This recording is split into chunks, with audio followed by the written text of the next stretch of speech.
This is a replay of the NBA 2K23 Open Mic Community Space on Twitter from June 6th, 2023. Please sub, like, share with your friends, or even come speak. Happens every Tuesday. Enjoy.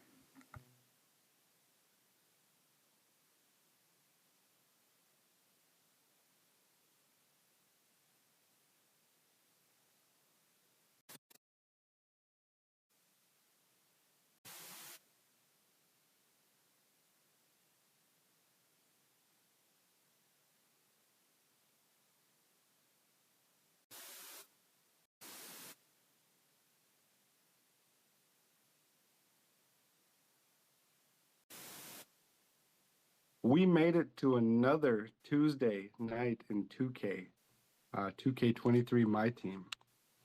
This is Open Mic Space number 31, which even just saying it is wild. It's just wild. 31 spaces. Way back before Thanksgiving was the first one. So, of course, I got some shout outs. The community, and overall the support that they've shown me and that we continue to show each other is pretty impressive. Every day something happens in this community that I sit back and go, huh, well, that was amazing. Also got to shout out my wife. And I also need to shout out Kevon Looney, who is making me a ton of MT. I'm just telling you that right there. One other thing, Slada is doing a tournament that's both consoles, both gens. It's for everybody, and the space is sponsoring Rice, or XRIICE. Jimmy, you remember Rice, don't you? I sure do. How could I forget? Yeah, he's the one that put me right in the mud, didn't he? Yeah. Yeah, he put me in the mud uh, on a qualifier, and then was kind enough to come to the space the following Tuesday and tell everybody about it. So we figure we're going to return the favor. The space got sponsored last, or maybe 2 weeks ago. I'm old. I don't remember which one it was, but so we're paying that sponsorship forward to Rice for the tournament. So if he wins, it's all his. Where it's just kind of something, another community building event. I'm not comp, so I figure we'll let the comp guy I know get in there. Are you comp, Jimmy? It's funny. If you know who Fame is, you famous enough. He's the coach of Heat Check Gaming, or he's in their organization. Okay. He tweeted out a bingo card tonight. Literally a bingo card. I love sending bingo card. Are you a comp 2K player? And you can fill out the spaces on your bingo card. Oh. Um, it's really more with the 2K League stuff, but I'm glad you asked because I actually filled it out tonight, and yeah, I clicked, I checked some of the boxes. Oh, I like that. I like that. Well, the reason that I ask is you've been posting a couple of gameplays lately on the Yeah, internet, yeah, online gameplays. What's yeah. your current unlimited record? 1-0, baby, undefeated. Woo! See, Let me cook. okay, okay. See, all signs. See, I'm filling out my own mental bingo card right now, and I already Yeah. had a couple of boxes checked. So you keep on continuing to check these boxes. So all signs point to comp in my mind. Uh, The thing was, I was running my Heat team just for fun, and I smoked the dude. Like, let's just call a spade a spade. Like, he came in there with Livingston. He came in there with Artis Gilmore. I think he had Invincible Braun coming off the bench, whew. and I was up by 27 before he quit, and I was sitting there. Caleb Martin was cooking. Jimbo was cooking. Harold Miner is still a super fun card to use. Man, I love that card. So, what was the reasoning to take your limited squad into unlimited? Just for fun. Just for fun. Yeah, I tell you what, last year in season six was my favorite season last year because zero gravity. So once we were able to build a squad of 13, 14, 15 cards, of an unlimited squad. I took that into unlimited and did some damage last year, excuse me, in season 6. That was fun using the gold Grant Williams and Emerald Shengun that had base 3 and Patrick Williams and Jay Williams and all that other nonsense. I had a blast with it. My little zero gravity unlimited squad. Hopefully, I have a picture of it somewhere because I was cooking. Knowing you have to. You're a prime photographer. You know, the journalism degree sometimes is a side note with your photography skills. Well, I Whether appreciate it be taking a picture of your TV or former NBA players. it. Yeah, I mean, it's all rolled into one, right? Everything is writing and taking pics, or taking pics of your TV set, or taking pics of Greg Oden today. You never know. It just you change how you dress. Hopefully, that's it, right? Yeah. It's casual though. I mean, it was Butler basketball camp. I'm not sitting up here wearing anything crazy to go to camp. I put some nice shorts on for once, believe it or Did you not. wear the Tatum's? Did you wear the Tatum shoes? No, no, absolutely not. I don't know. I would. I'm just asking you. I ask a lot of my questions to anybody based on something that I think I might do. So yeah, I'd support that. I'd even have maybe a 2K TV hat and wear it. It's a good question, but at the same time, I'm letting those sit, man. I'm letting those cook by themselves. That's smart. In the shoe game, yeah, vintage shoes and collectible shoes and the ones that are unboxed, because nowadays, man, you buy them and they put them in shrink wrap and hide them, bury them, in the backyard for 20 years. Yep. So yeah, I wouldn't wear them either. What shoes did you wear? I put on my Vans today. I was just chilling. Okay. Took some pics outside in Hinkle and in our rec center. Yes, there's a real life rec center, not just the 2K rec center. So there you go. You get some shots up at all? Nah, None. it's about the kids, man. They were hooping. I saw some hoopers out there today. Oh yeah. Okay. Well, well, sometimes it's the kids can wait too. You get a couple shots up and say, "Hold on, kid. Let me watch this form.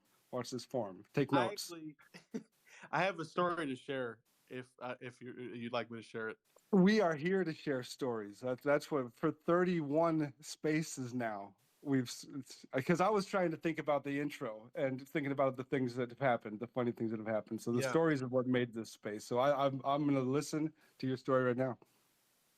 So, just for privacy reasons, I'm going to call the guy Bob. Shocker. But Bob was a camper when I was in college, and I took pics of camp in college. So this was summer 2017, 2018, and he was in middle school. And now he's going to be a walk-on to Butler's basketball team next season. And he was outside coaching today, just coaching the kids. And I talked to him for a little bit. He's like, "Yeah, man, I remember, Jimmy, when you were at all the games. I used to see all the games and all that different stuff." And like, time flies, man. Because I remember taking pics of Bob when he was a camper, and all of a sudden he's out there coaching the campers now. So it was kind of a cool full circle moment, and I wish him the best, bro. Bob's a good dude. And isn't that awesome? That you did stay relatively close to your alma mater, so you can continue to be part of events like that, even if it's side note to everybody else in the community, side note basketball camp, but the people that have been there every year, the people that continue to go there, the campers that turned into coaches. Yep. It's huge.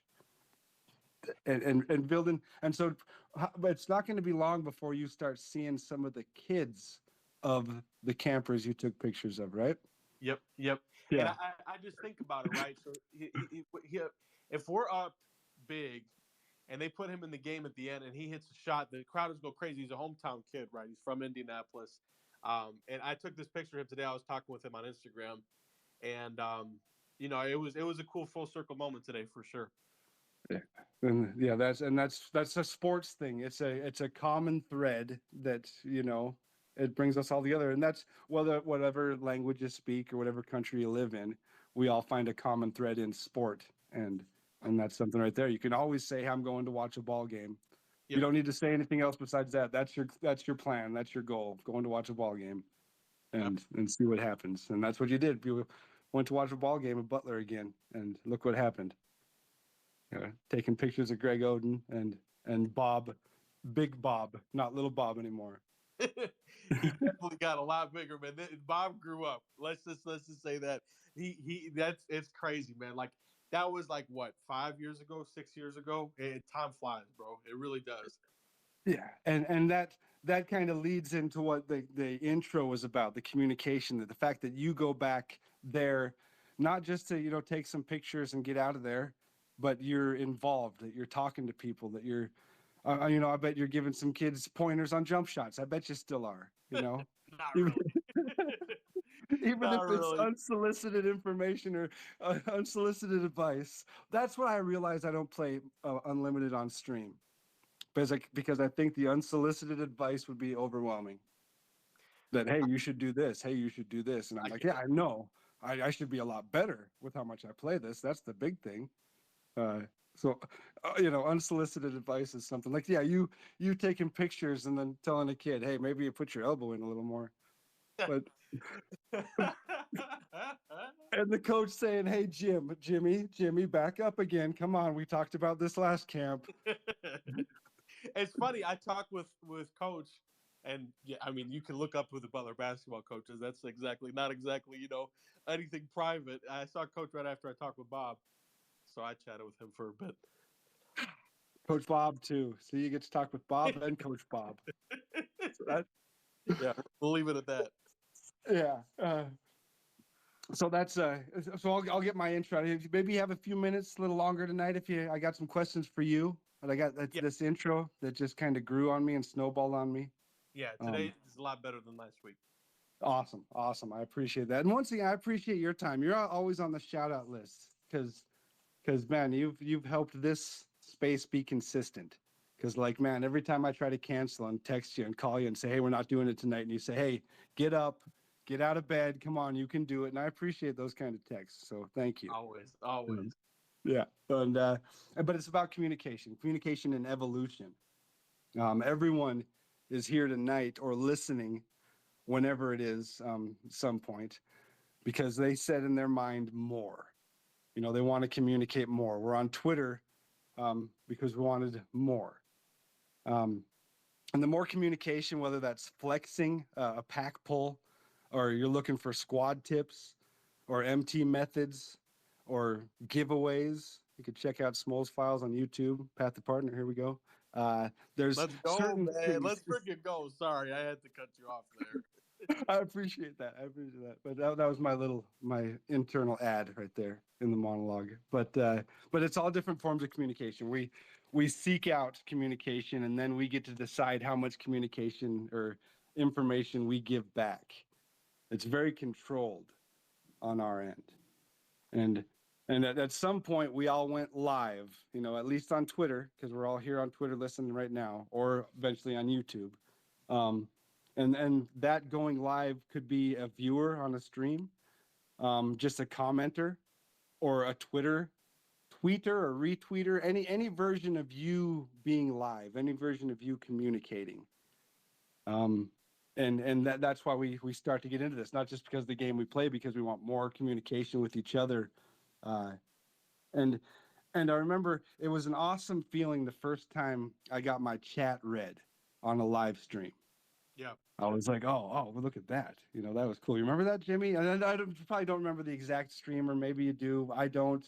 But I remember the feeling of going, holy cow, this dude on this TV right there just read what I just typed and reacted to it. And, I remember mine. okay. Tell me that. How'd that look? I was in Space for Birds chat, and then we kind of just talked about me being a guest on his stream. And then you know how the rest of how that went. Yep. That was an interesting path, interesting twist, turn of events that took. But that's you and the communication, volunteering communication to be more involved.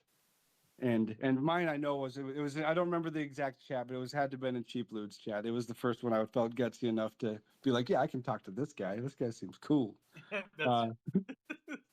And I remember, the first time, and I was like, oh yeah, cool. And so it was a whole conversation, and I remember vividly, playing nights in the basement. I have two TVs back then in that house. Uh, one screen 2K21. On the other screen there was Cheap Ludes, so it was full screen Yep. streaming, and showing off to my wife when she can see that I'm having a conversation.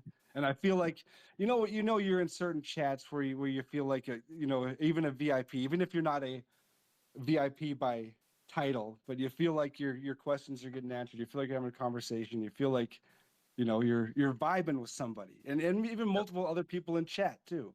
Yep.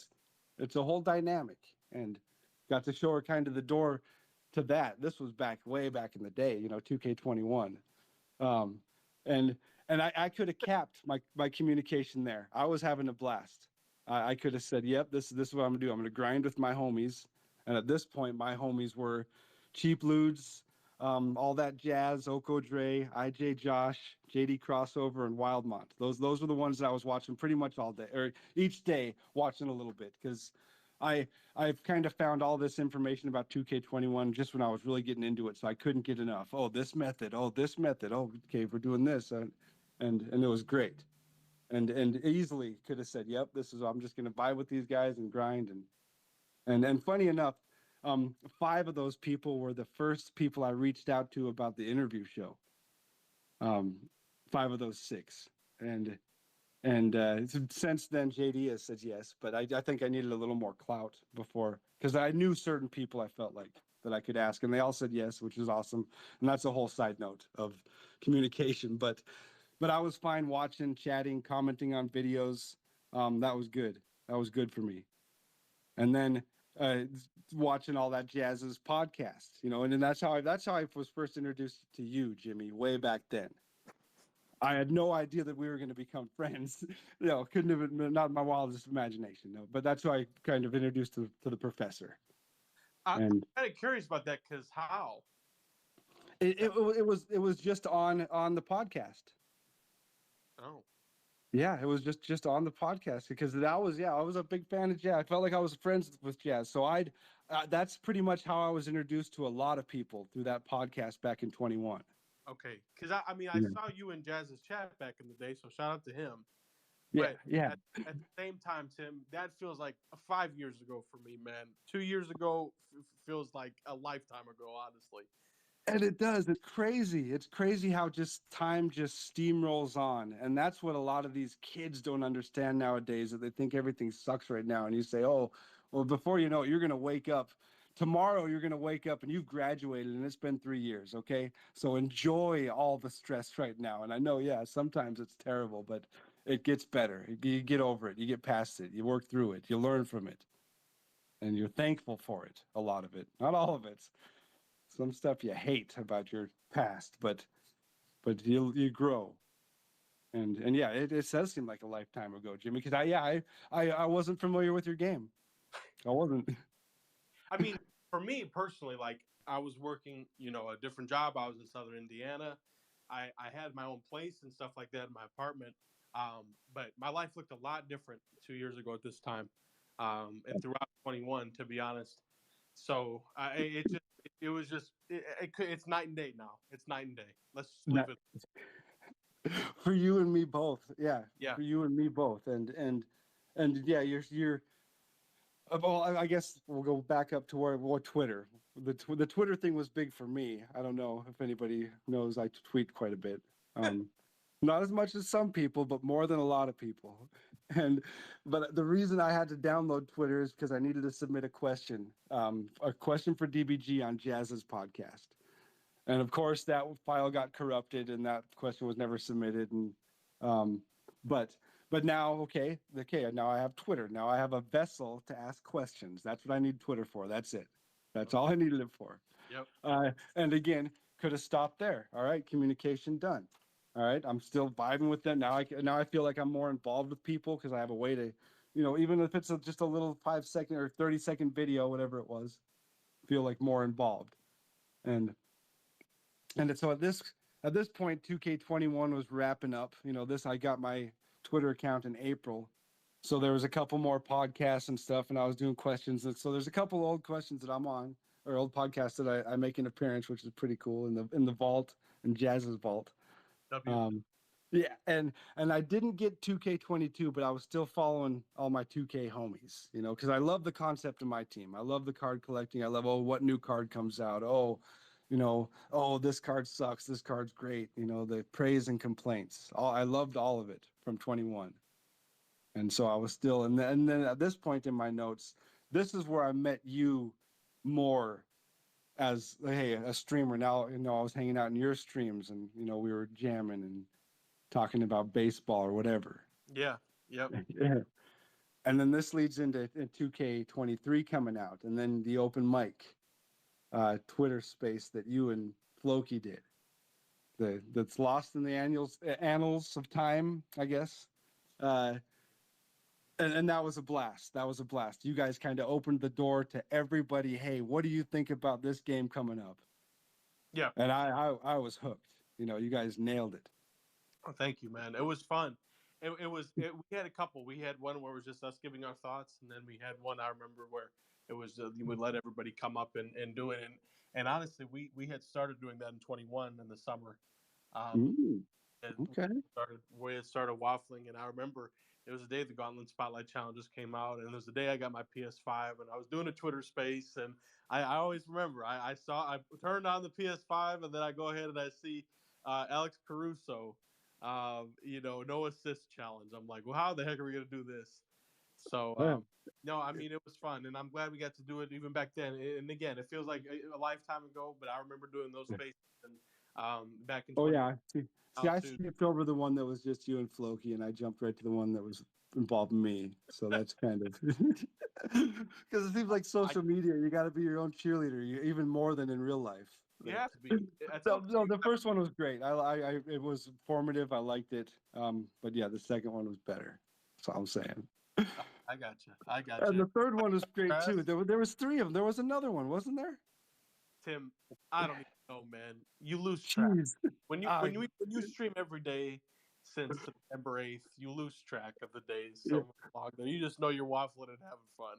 Oh yeah, and that was it. And see, that was communication evolved. All of a sudden, okay, to me, Twitter was my voice. Twitter was my brand. All right, I'm not. I have a Twitter and I have a Twitch just to be in streams. That was me at this point. Yep. So yeah, and I was called a Twitter sweat, and I was a Twitter sweat, so I became one, and just started, tweeting what I thought about the game and all this other odd stuff. Started to get my tweets up. Yep. I get my numbers up, and then Jay at I Am Godson, he'd started doing spaces, and they were on like Sundays or Mondays, and I looked forward to doing those too, and I could have stopped there. But again, the Kobe meme, I wanted to do more. More. Yeah. What else can you do? More. Okay, you like this. You like people hearing your opinion, whether it's a good opinion or not, and even if they disagree. I had a real good back and forth with Skylar for a while about the best power forward ever, and it's obviously Tim Duncan, but it was good to entertain the fact that people thought it wasn't or isn't, and again, could have stopped there, just being part of spaces. But then back in November, wanted to do more. So did a Friday space and Smoke was the host and me and Heck were the co-hosts. And it was great. And everybody was there. And Jimmy, you were there. And it was, everybody was there, and it was fantastic. And I did not have the control that I needed. And so I wanted more. Once again, I wanted more. So I had to, get back to work, do something else, shift gears, and appreciated that space, learned a ton from it. I still was a blast. Taught me a lot about interacting with a bunch of different people at the same time, which isn't easy. Yeah.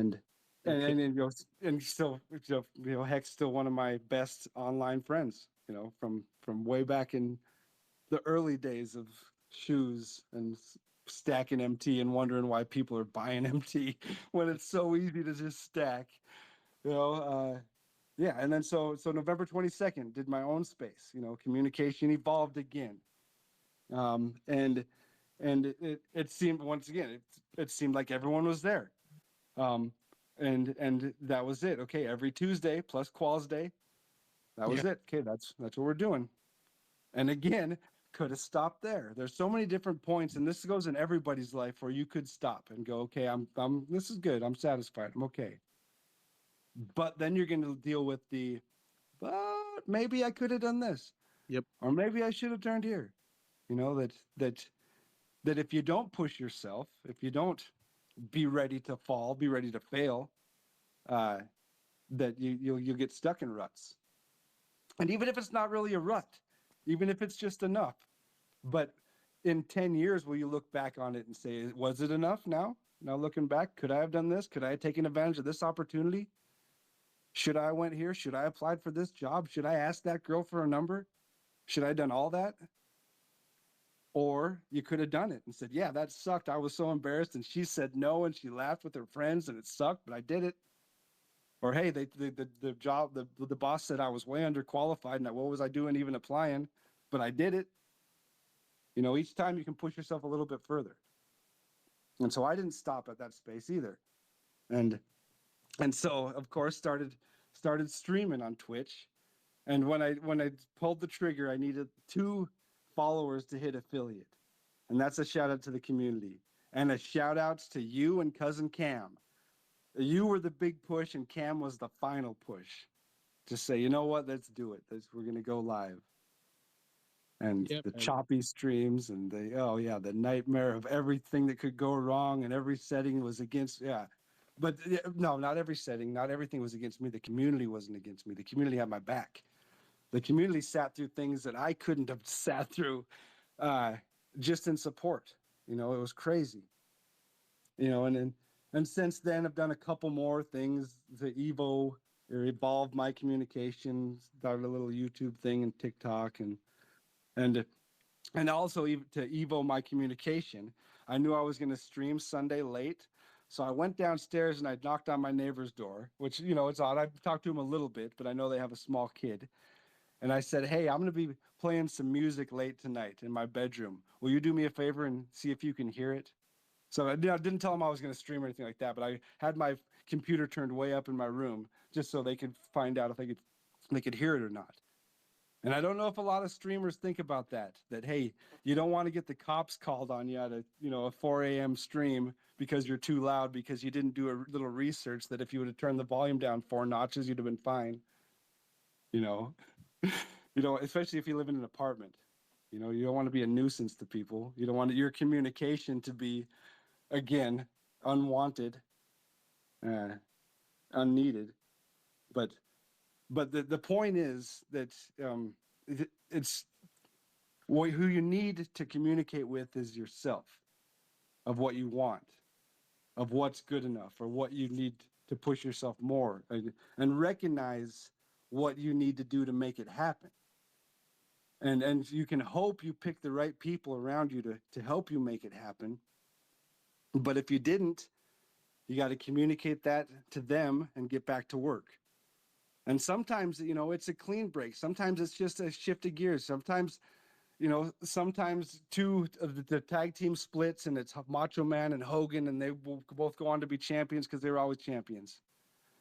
But sometimes it's the Rockers, and it's Shawn Michaels kicking Marty Jannetty through the plate glass on Brother Love's show, But sometimes breaks need to be made, and it goes back to show me your friends, show me your I'll show you your future. That you really have to have people that want you to succeed, but then in return you have to want them to succeed. You have to communicate that to them, and because just using my communication skills, I've gone from a stream chatter that tries to say things that sometimes are borderline you shouldn't type just to make the streamer laugh, to make people laugh, to interviewing Jazz, Oko Dre, Cheap Ludes, Unbeatable Jacob, Most Ballin, Wildmont, IJ Josh, Cabrillo, Ramsey, DBG, DFS, that's you, Jimmy, Yes, Ty sir. Debo last Friday. I get to interview Floki this Friday, followed by JD Crossover, Spontaneous J, Herb Scribner, and CP the Doc. That's my flex. That's my win. That's how just using communication, of wanting more interaction, of being around the right people can take you to 41. I know I've said this before. It was 41 or 43 followers on Twitter in August. And on Friday, I got to interview the two-time 250K champ. And it was clout earned every step of the way by every one of you guys. You know, Jimmy, if I don't do this show with you for so long, people don't know who I am as well. You know, I'm riding your coattails. I'll admit it. I don't care. I got a famous friend. Okay, that's cool. I've watched Entourage. They built a whole HBO series on Entourage. It's a great show where the famous guy's friends get famous. Well, I mean, I appreciate that, but it was really you taking a cue. And again, what did Space tell me? Jimmy, you're playing the game. Why not stream it? We all knew you were playing the game, and I understand you had your difficulties. But what did I say during the time? You kept pushing. Like there are people in the community that will watch if with difficulties, man. We've all dealt with them. I have. I didn't have Wi-Fi the other day, and you still have people coming through, watch me waffle on my phone, spraying my spray that makes my room smell nice. You Yeah, know, like that's good content. Yes, at the me. end of the day, you fired up. You decided to make a space. You decided to start another YouTube channel. You did that. Sure, we might have helped. I might have helped a little bit from here and there in the community, the chat carriers of the stream, of course. But that's all you, brother. That you got it, as I like to say. Yeah, well, you know who else has got it? 2K's got it in season 7. Think Uh, so? no, I think they do. They got me entertained. They got me pretty much giving up on Sean Elliott because there's so much other stuff to do. That's what they got. Imagine saying that. Imagine. Yeah, too much because you know, in the spirit of space, saying, "Hey, you're playing the game, you might as well go live." That I decided that, hey, I'm going to be grading these cards anyway. Might as well do a giveaway out of it. Sure. And I know I know the odds aren't good. I understand that, but they're good enough that for when I did the $100 Cash App one, that every time somebody did a guess, I crossed my fingers that it was wrong. So the odds are at least that good. You know, because $100 is a lot of money. You know, and even in virtual card games, $100 is a lot of money. But I'm willing to pay.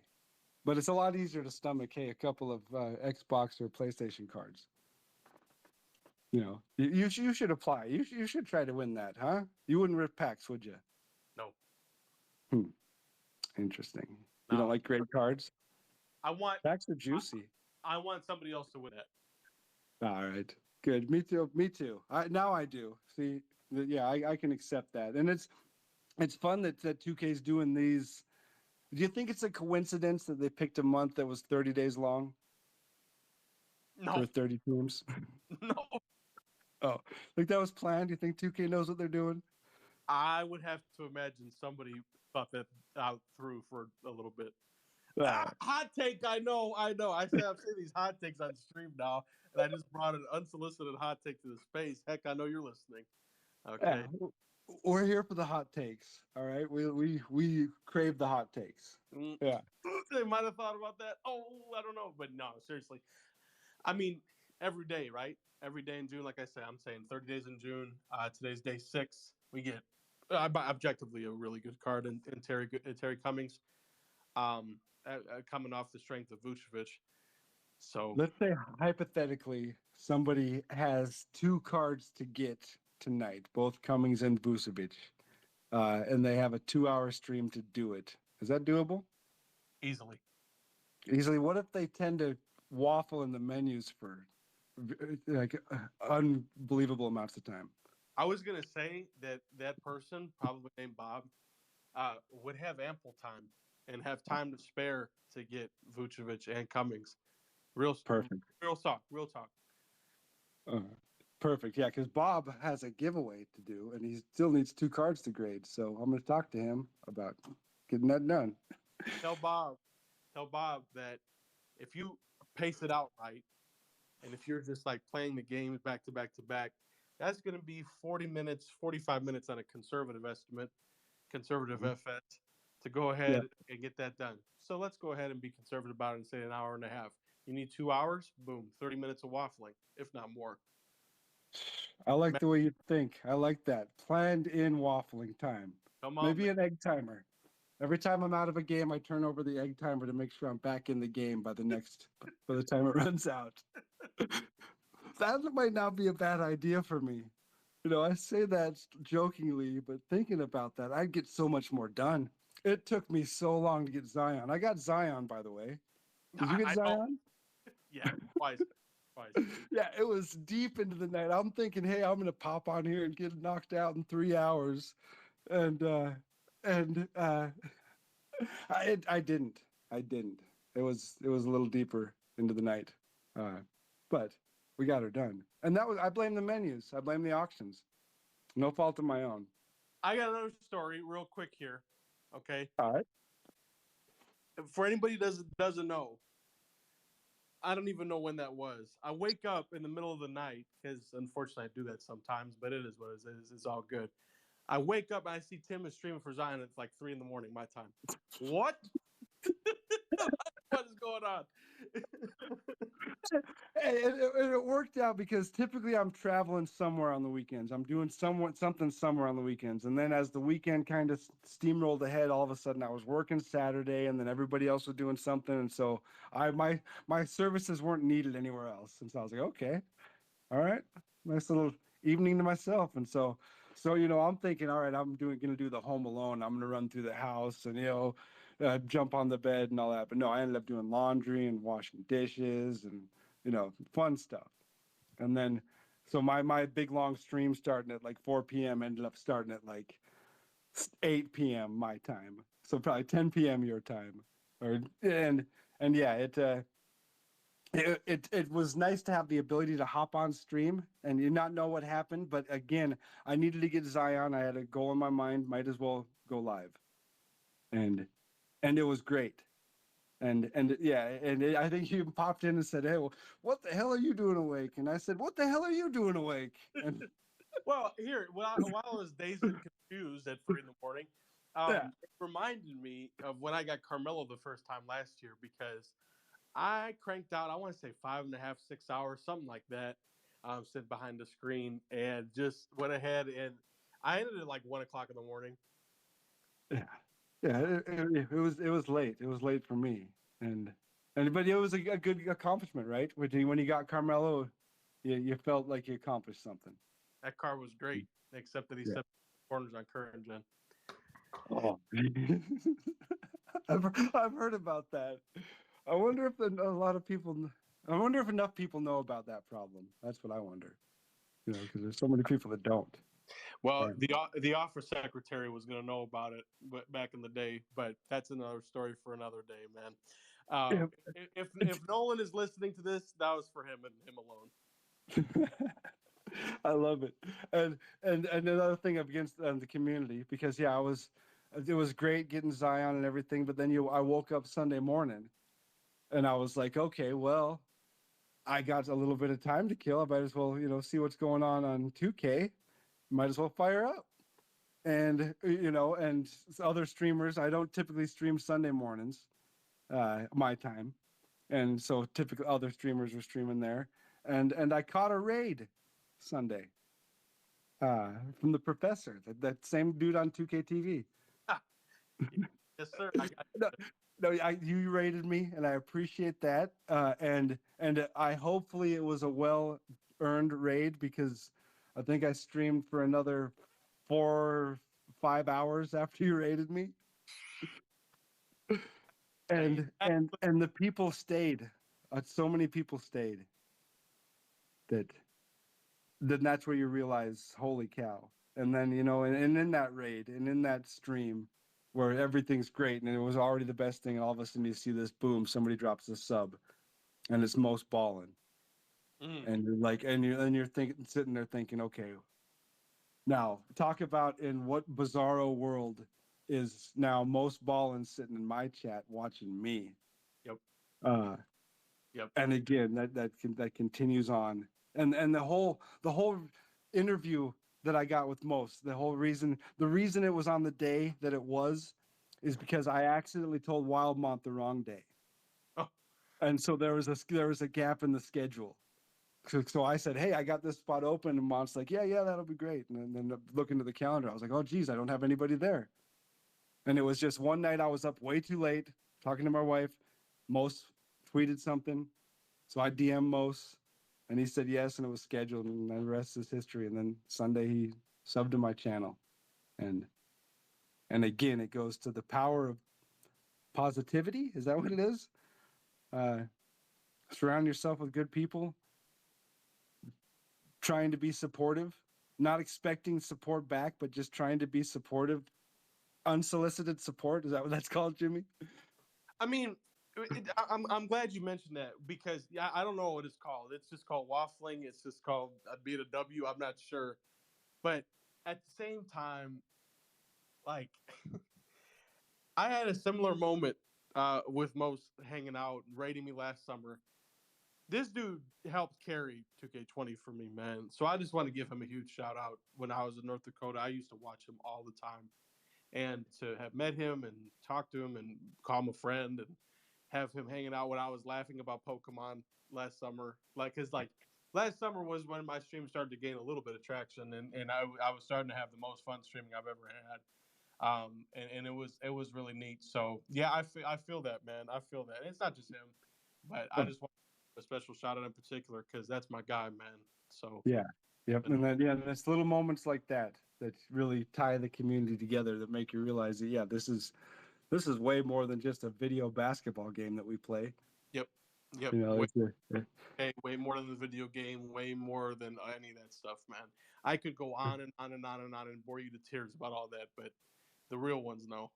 we could, you know what we should do? Let's do a marathon space one of these days, Jimmy.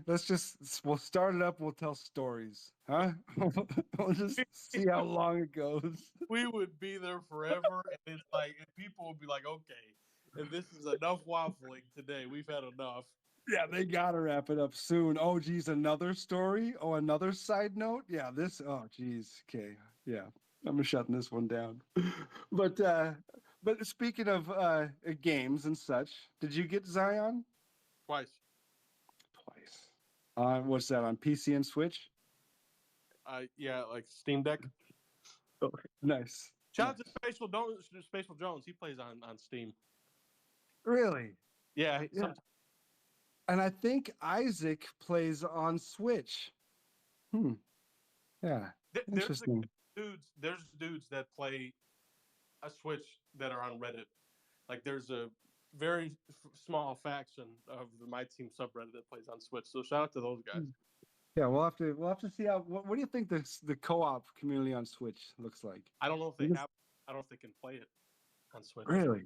Yeah. Yeah. Wasn't that on your list of fixing things? Listen. I tried. Okay, I know I need to fix my game. Yeah, you got to fix the servers, and oh man, you got a lot of things to fix. Yeah, but one thing you don't have to fix is the Invincibles are here, right? Have you seen this 175K VC for one? I have. What do you think about that? I know that for a long time people are saying, "Hey, we have to do this other thing because we can't just flat out buy the best cards in the game." Yeah, I mean, I've long been a proponent of the direct purchase. So people can see the card they want, whether it was last year with limited edition, and then this year we saw Kareem, we saw PG, and you know it is good to see that stuff like the Invincibles. Or one thing I really liked was the Enfuego option pack or the Splash Zone option pack, where you can go ahead for 15K VC. You can pick your Opal. I understand that the Opals are cheap, but you got to think new players. Maybe they're playing my career. They hop into my team. They have some VC left over. Like here's one thing I really want to say. guys, especially with PlayStation Plus, started today about noon Eastern time. There's new people coming in from PlayStation Plus, and it's not just the people on Twitter who play this game. Okay, Right. we are a very very small portion of the player base. We're a very hardcore portion of the player base. So just understand that, be aware of that, and like I say, there's sometimes I feel like there's a narrative that just because it didn't happen on Twitter, it didn't happen. No, there's people that play this game that we don't know, that we'll never know. And I learned this because when I was at the schools last year, when I was my job, I talked with the kids, the students about dark matter Kobe and MJ. Like, hey, I have these cards. Even today, I was talking with the kids at basketball camp about my team. Like one kid was begging me for VC, Bob. I'm like, dude, you want me to fix my game? What? See, imagine if you had the 2K TV shirt and hat and shoes.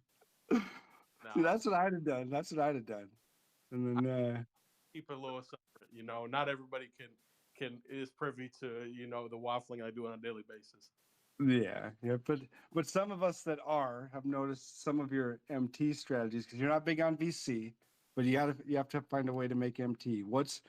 Right now? What's your current go-to for making some MT? Uh, for packs, of course, but MT. Uh, I'm watching Tim's YouTube videos for one. Uh, for two, I've been using prize balls doing exhibitions all the time this year.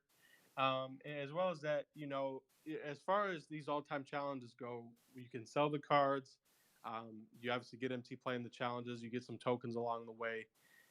So I'm on my Xbox account. I've done them all. Right, I'm 6 for 6. So mm.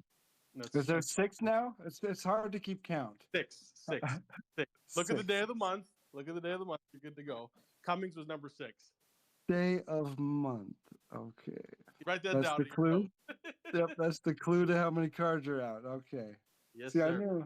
I wasn't sure if it was a coincidence, the 30 days and the 30 teams, but it's not. So, what's your go-to game mode right now? What do you fire up? On stream or off? What's your go-to? Well, I'm always playing limited on Fridays, so that's always in the mix. Want to finish Triple Threat offline, Clutch Time offline on Xbox, and I've been playing co-op on PlayStation this season, which has been a lot of fun. The most co-op I've ever played in the season, hands down. I saw that. I saw you some tweets about that. That goes back to more online comp gameplay. It's a lot of comp. But so, do you touch grass at all? No, but today was a rare exception. Did you get tricked? It was Photoshop. I figured. Yeah, I get tricked into going outside all the time. Yep. They're like, "Hey, you want to get paid?" I'm like, geez, it got me again. That's funny. But we also need to game a little bit. So, do you have any gaming or content creation like goals? Then this would be more specific to content creator. You don't have to be a content creator to get this question asked, but you specifically, you got some goals coming up? There's a couple goals. Obviously Twitch partner is still in the back of my mind. But just as far as milestones go, looking for 20,000 on here and 5,000 on Twitch. That would be smooth. And those are a couple goals I have in mind. But ultimately, just waking up every morning, control what I can control, and hopefully just making a stream where you guys are informed or entertained or both. That's the plan. Every morning since September 8th. That's been the plan every single morning. See, and that's big stuff. That's big numbers for some beat reporter from Minot, North Dakota. No kidding, man. You're lying. But another goal, and this is hypothetical, but let's say if your goal was to win a co-op tournament where there's money on the line. Yes, sir. Who are your 2 teammates? Hey, man. And this might ruffle some feathers because maybe we played with a lot of different people, but there's money on the line. You need to take 2 people out in the streets and get some dubs. Who are they? Listen, I mean, for anybody who knows, my PS5 account is my lesser account between the two. But I've been having more fun playing co-op in Chris and J4 Trey is his gamer tag, man. CW Ruiz. these dudes are hooping, man. And it's been a pleasure to play with co-op with them. And yeah, I've played co-op with a lot of different people this year, but at the same time, those dudes have been absolutely hooping, and it's fun to hop on there with them. The Memorial Day weekend, we knocked out how many games? 60 games, or if not more, which is a lot for me, right? Because I was trying to grind XP, I was trying to get Zion, but that's a good thing. Like it helped me get there. So That's a lot for anybody, not just a lot for you. 60 I know. games, yeah, that's Yeah, a if ton. not more. I mean, we were playing the whole weekend. We played a bunch on Saturday, a bunch on Sunday, a bunch on Monday. So shout out to my teammates, man. I made a little co-op mixtape to give them some moments in the sun. So it's fun, man. Chris has been a W supporter since 21, so I got to give him a shout out. That's my guy. So you play co-op on your lesser account. You play unlimited with your limited squad. Do you always try to make things harder? It's fun, man. I like a challenge. All right, okay, I respect that answer. I'm just noticing a pattern. I'm like, man, this could be I've, easier. I've played co-op on both accounts this year, no doubt about it. Like, Okay, I'm okay. not just limiting myself to co-op on PS5. I mean, I've played quite a bit of co-op this year. So, Mm. But yeah, not as much as our next speaker, of course. But finally, Jimmy, yes, thank sir. you for your time again, as always. But if you, let's say you're on the interview, because my flex, my W is the way this interview show has gone. The people that have agreed, and not only agreed, but shown up and done it and given their time, you included, Yes, sir. on a Friday night. Yep. So if you were planning your interview show, who would be your top get? Who would you want to sit down and interview, and why? That's a good question. I mean, this is a slam dunk answer, but at some point, somebody's got to interview you, right? No, Like, yes. no, no, no. There's not enough time. There's so many speakers and stuff. I interview myself every stream. It's We, yeah. I say we got to flip the switch now. Shout out to him as a W content creator in the community. I say, and I believe, humbly speaking, as Jason Tatum said, I'd be the one to do it. I would love to interview you, and that's a fact. You're taking the time to interview all these people, get to know them, ask them questions, waffle with them, all this different stuff. Well, I was a journalism major, okay? I've interviewed a few hundred people in my day, if not 1,000. I'm more of a fan of your photography, so if I need some pictures taken, I'll look you up. How about that? Yeah. No, but no, I mean, it's tough, man. There's a lot of W people in here, man. I would like, who I like to interview though that's not you is my boy TP, because coming from Reddit, seeing me, and then it's like, who is this dude just waffling every day? He's probably like, well, who's this DFS guy, man? Big Dodo, just saying just random nonsense about agendas every day. But he's Yeah. on Twitter now, and he's been in the stream, and he gets it now, which is He's good. awesome. Yeah, TP, yeah. Huge shout out. I like that dude for Yeah, sure. big shout out to bro, man. I had to, and I know you weren't gonna accept you as an answer, so No, no. I was gonna write down that you refused to answer. That was gonna go in my notes that you refused to answer. So good shout out. yes, sir. But again, and so co-op, um, with the segue over to Ramsey. And Jimmy, we got to play some co-op one day, even if it's off stream. I don't, but we're probably not friends. You probably blocked me a long time ago, but maybe let's reevaluate that, huh? Whoa. I know Ramsey's gonna have his turn to speak, but this is the last thing I'll say because I know he waffled a lot tonight. I don't know if we're friends, which is crazy, but I did not block you. Okay, I want to set the record clear for the thousands of people who listen to this in the years to come. I never blocked you. Okay.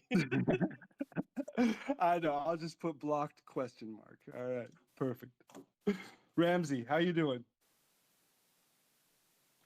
Hello. What's Tim. up, Tim? How's Sorry, it I had going? to. What's up, man? Hey, did you hear Jimmy's playing co-op? Yep. What's your tips for co-op for Jimmy, Ramsey? Let me know.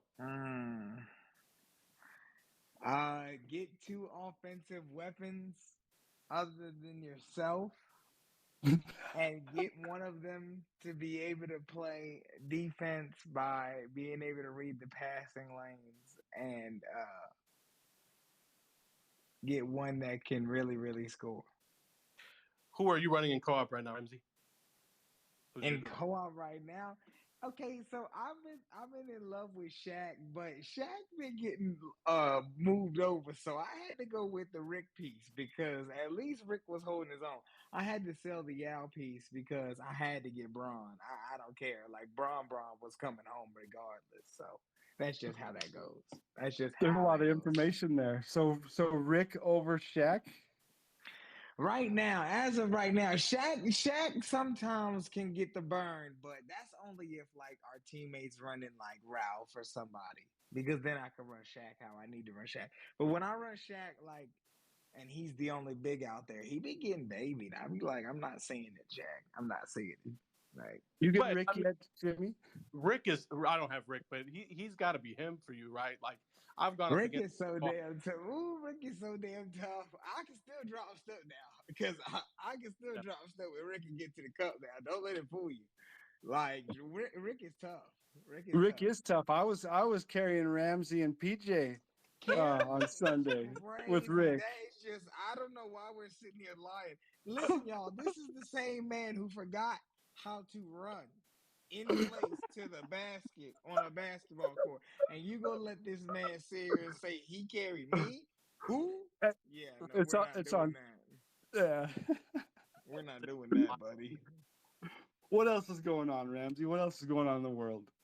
Um, we got championships to be had. We got the NHL and the Stanley Cup Finals. The Vegas Golden Knights are up 2-0 now after last night's victory, 7-2 over the Florida Panthers. They're down 0-2, and their third game in Florida will be on Thursday. And tomorrow at 8:30, we have game 3 of the NBA Finals. And Who's playing in that? The Miami Heat host the Denver Nuggets after taking one back in Denver the other night.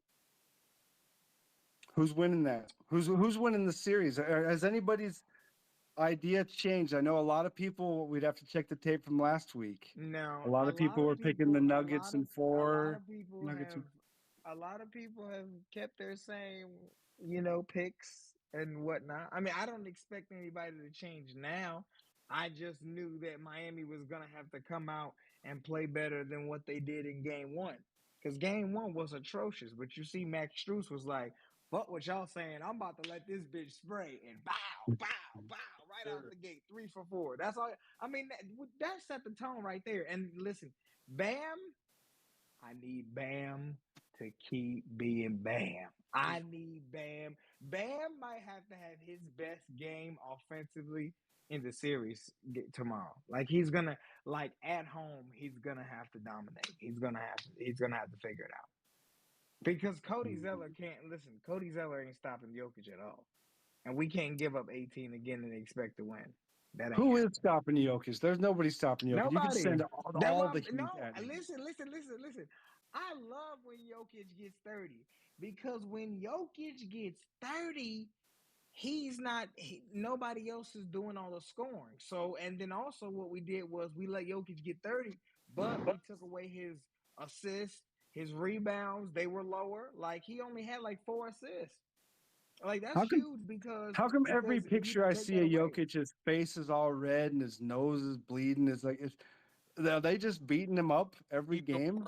and he's a warrior. Listen. I don't want to hear it. Jokic be coming down the damn lane doing whatever the hell he wants, so I don't want to hear it. Like Jokic gets hella calls. Jokic miss a tip in the whistle. We'll be right down the court. The whistle come at half court. I'm not with all that. So like we're not even doing this. I hope we get Scott Foster because Scott Foster loves the home team. So we haven't had him yet. We had like Zach Zarba, I think, and that other guy. Yeah, I'm just that's a like, lot going on there. It's like, so listen. you're picking which refs need to be there now. Yes, I need Scott Foster game 3. Hell yes, I need Scott Foster game 3. I All need right. Scott Foster because listen. Scott Foster knows what he does at home, and he knows how to protect the home team. very well. What do you two in particular think about the Shannon Sharp and Skip divorce? Listen now, you hitting a nerve, okay? I'm a day one person like Jimmy, man. This is a nerve for us, okay? Yeah. Because we was there since day one in September. Like, this is hurtful, okay? So you're gonna have That's to give it huge a because minute. for us Like, old heads, you hear about Mike and the Mad Dog breaking up. well, Big yeah, I sports mean, talk radio things. but you just old. You just old. It's different now. 'Cause, like, Unc put a whole spin on it. Like, it's a whole dynamic. Like, what? He be pouring up Henny at 9:30 in the morning. Like, hey yo, come on now. No, I mean, I could see it coming to an end. Or I mean, after some of the events that transpired. But I don't know though. I think it was just like Fox was gonna do this anyway because that's what Fox does with a lot of shows.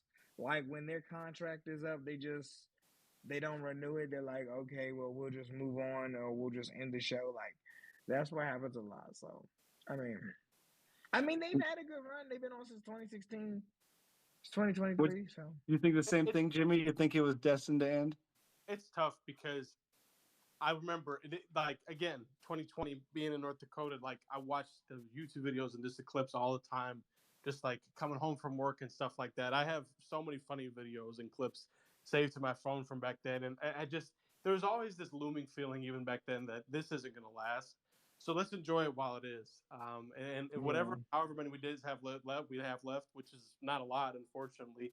At the same time, yeah, like Ramsey said, it has been a great run. And I mean, Shannon has entertained it. If you go to his Twitter, you can see the seeds he's planting. And again, that's no disrespect to Skip because it's been entertaining television, insightful television for me. I've learned a lot watching that show. Shannon Sharp is one of the biggest inspirations that I've ever seen in my life. I mean, look at his career, man. He was a seventh round pick, not quite undrafted, okay, but then Drink, undrafted. the Super Bowl champion, Hall of Famer. It doesn't get any more motivational or inspirational than that, and he inspires me every day. Real talk. Because I was curious how you two, because I know you use Ramsey to update you on what's going on with that show, because you're well, busy. duh, that's the damn show of the damn decade, baby. Like, what are you talking about? That's why I had to ask the question. I had to figure out what the significance of it meant. If you're like, oh yeah, it's done, then I'd be like, oh yeah, it's all an act. But it means something. A show. Imagine that damn show Okay. was awesome. Mhm. Listen, do you not remember the episode after LeBron James came back 3-1 from the fucking Warriors? Oh my god. What? That episode? What? That motherfucker brought out the GOAT? Oh my Yeah. god. It was That like, damn show. I mean, look, for me, it was started in my college career and watched it through the college days, and then watched it in the quote unquote real world, like I said. And I mean, not every, nothing lasts forever, right? But there's gonna be there's a YouTube compilation of Shannon making even Skip laugh, and that's Yeah, what I'm this shit's great. This Yeah. shit's And great. then sometimes it seemed like Skip was almost playing a character to the point where he needed to say something to ruffle some feathers. But after so many times, yeah, you're like, holy cow, does this guy really thinks this? He really wants to ruffle people's feathers. Hey, either way, Skip never seen the Cowboys Super Bowl, so we good. That's an L for him. But what about a win for you, Rams? You got an IRL win? An IRL win. Uh, talking to me. No, I'm out. I mean, I went to go. I No. went to go. I went to go hoop today. I guess that's a dub. That was a dub. I mean, I won. Actually, my team's won 3 games. So, Okay, that's good. but I like that. I like I that. Did can't. you get? I can't think of nothing. All right, did you get Zion? Thank you guys. I'm out. Nah, I ain't get No, Zion. thank you, Oh yeah, Jimmy. As always, thank you. And if you need to correct anybody, or if you need any game fixing advice, you're always welcome to hop back in.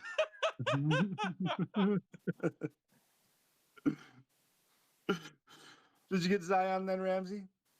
No. No, nothing. What level you at?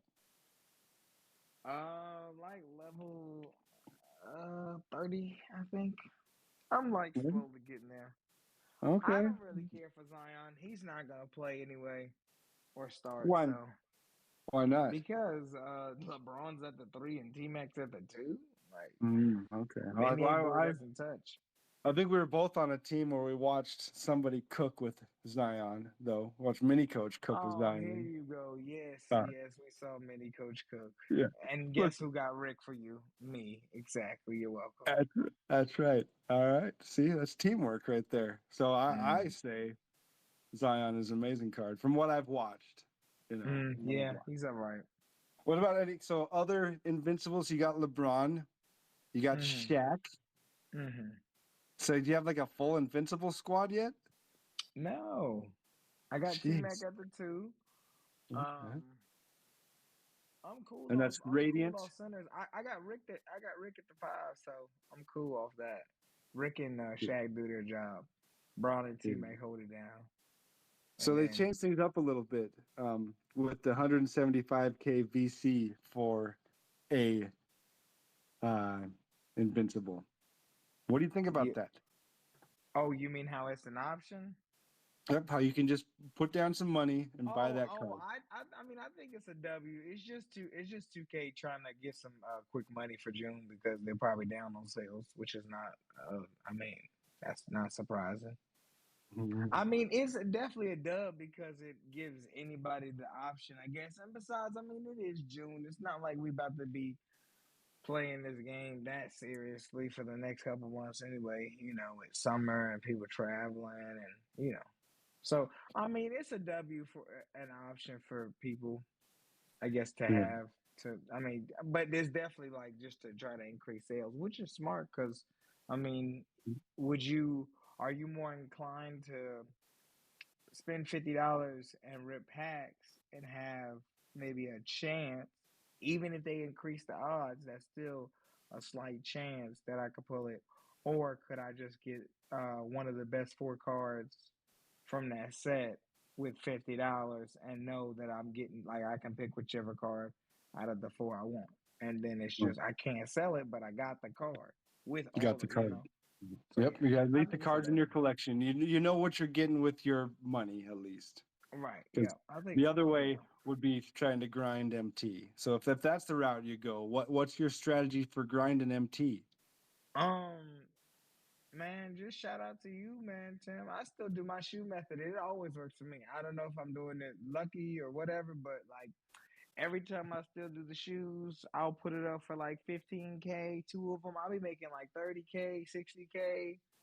One time I made like one time I made like 120K off of hella shoes that I had off of packs that I just had to create the shoe, and I got lucky because I had like 4 Nikes out of the set, and they love Nikes. Man, do they love Nikes? I don't know. The Nikes always sell for me.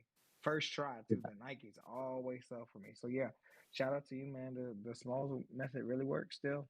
I mean, I know it's been getting hot, and people been real hot with it and all that, and asking the method. Listen, I would rather y'all please ask about the smalls method because this Ramsey getting Rick method is crazy. I mean, I got 4 DMs the other day about what's the method for Rick, and I'm thinking, oh brother, here we go. I was like, Oh yeah, I okay, get listen, DMs saying, "Hey, what's the Ramsey method?" I say DM him, and he dude, says his DMs are closed. dude, I And I got say, fucking "Well, tweet at him."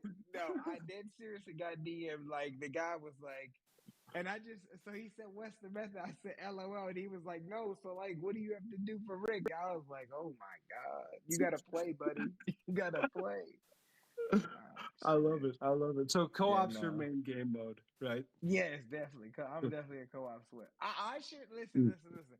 When it's all said and done for 2K and co-op don't exist anymore, I'm with a gold jacket in the Hall of Fame. I don't care. That's not even a question. Like I'm already implemented into the Hall.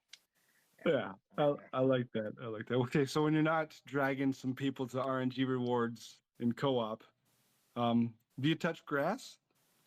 Yeah, I try to go out sometimes on the weekends, but like during the summer, it just be so many people out. I be like, I'm already aggravated. I don't want to be here. So I'll just rather like go to the pool or something in the neighborhood or something like that. But like going to the mall nowadays is like, I mean, I'll go out to the movies, but that's about pretty much it. Unless I go to like a Yeah. bowling alley or skating ring. But like, nah, it's just There's nothing to really do. I mean, there's baseball games to go to uptown, but those are Okay. better in July. So we usually do that in July because of the fireworks and stuff. So Yeah, and that's coming up too. Yeah, we'll all be outside for that for a while. yeah.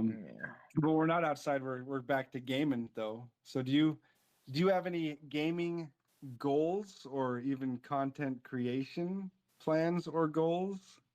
Um, gaming goals. Yeah, we can stick to gaming goals. Like I mean, I don't know. I don't know so far as the gaming goes on content creation. However, I am working on something that I'm gonna drop very soon. Mhm. Mhm. Related to me and bringing like when I play the game and when I react to the game. Yeah, because you're everywhere nowadays. You're like Yeah, man. you're like Sometimes. Rye Guy Part 2. All of a sudden, Rye Guy's playing co-op with everybody, and he's everybody's stream. Now Yeah, you're right. I got co-hosting right. Listen. everything. Whoa. Listen now. Rye guy just trying to be like me. Okay, he's trying to represent the PS side because he knows what's gonna happen next year when I'm on PS.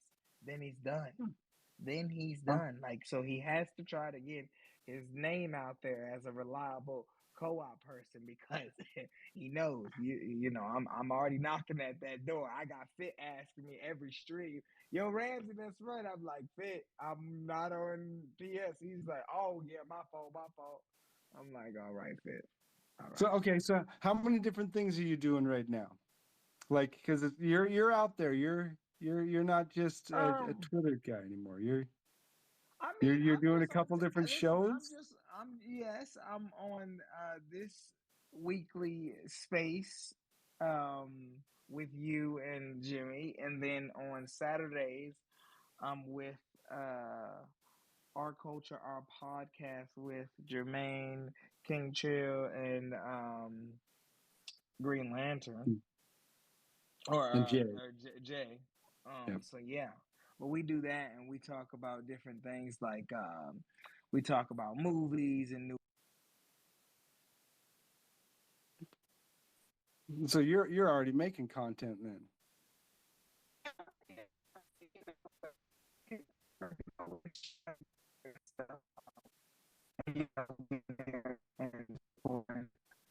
Um, now because it's the Jay, summer, Ramsey, it's try getting to the muting yourself real summertime. quick for a second. Ramsey, hold on a second. All of a sudden you're talking like a robot. Or maybe I'm the only one hearing that. Rye Guy, you hear that? Yeah, I'm hearing that. Oh, okay, yeah. You sounded like a robot for a second. Try talking again, Can you Ramsey. hear me? Okay, now you're back. Yep. Okay. Yeah. So that's just because it's summertime and some people are a bit more available to stream and stuff. So All it would right. be Yeah, nice well, to. it's good getting out there. And if your goal, all right, maybe not a content creation goal, but if your goal is to win money playing Mm, co-op with teammates, mm. to win money now. Okay, listen to how serious I am when I make this statement. Okay, first of all, the two people that I'm gonna pick know why they're gonna be picked, but when I tell you if there was a co-op tournament for money, for real, and we get all the, I'm telling you right now, I'm picking my team over anybody. Listen, because the chemistry is unmatched. The two people I'm choosing are I'm gonna pick my twin federal. That's a lot. That's a lot.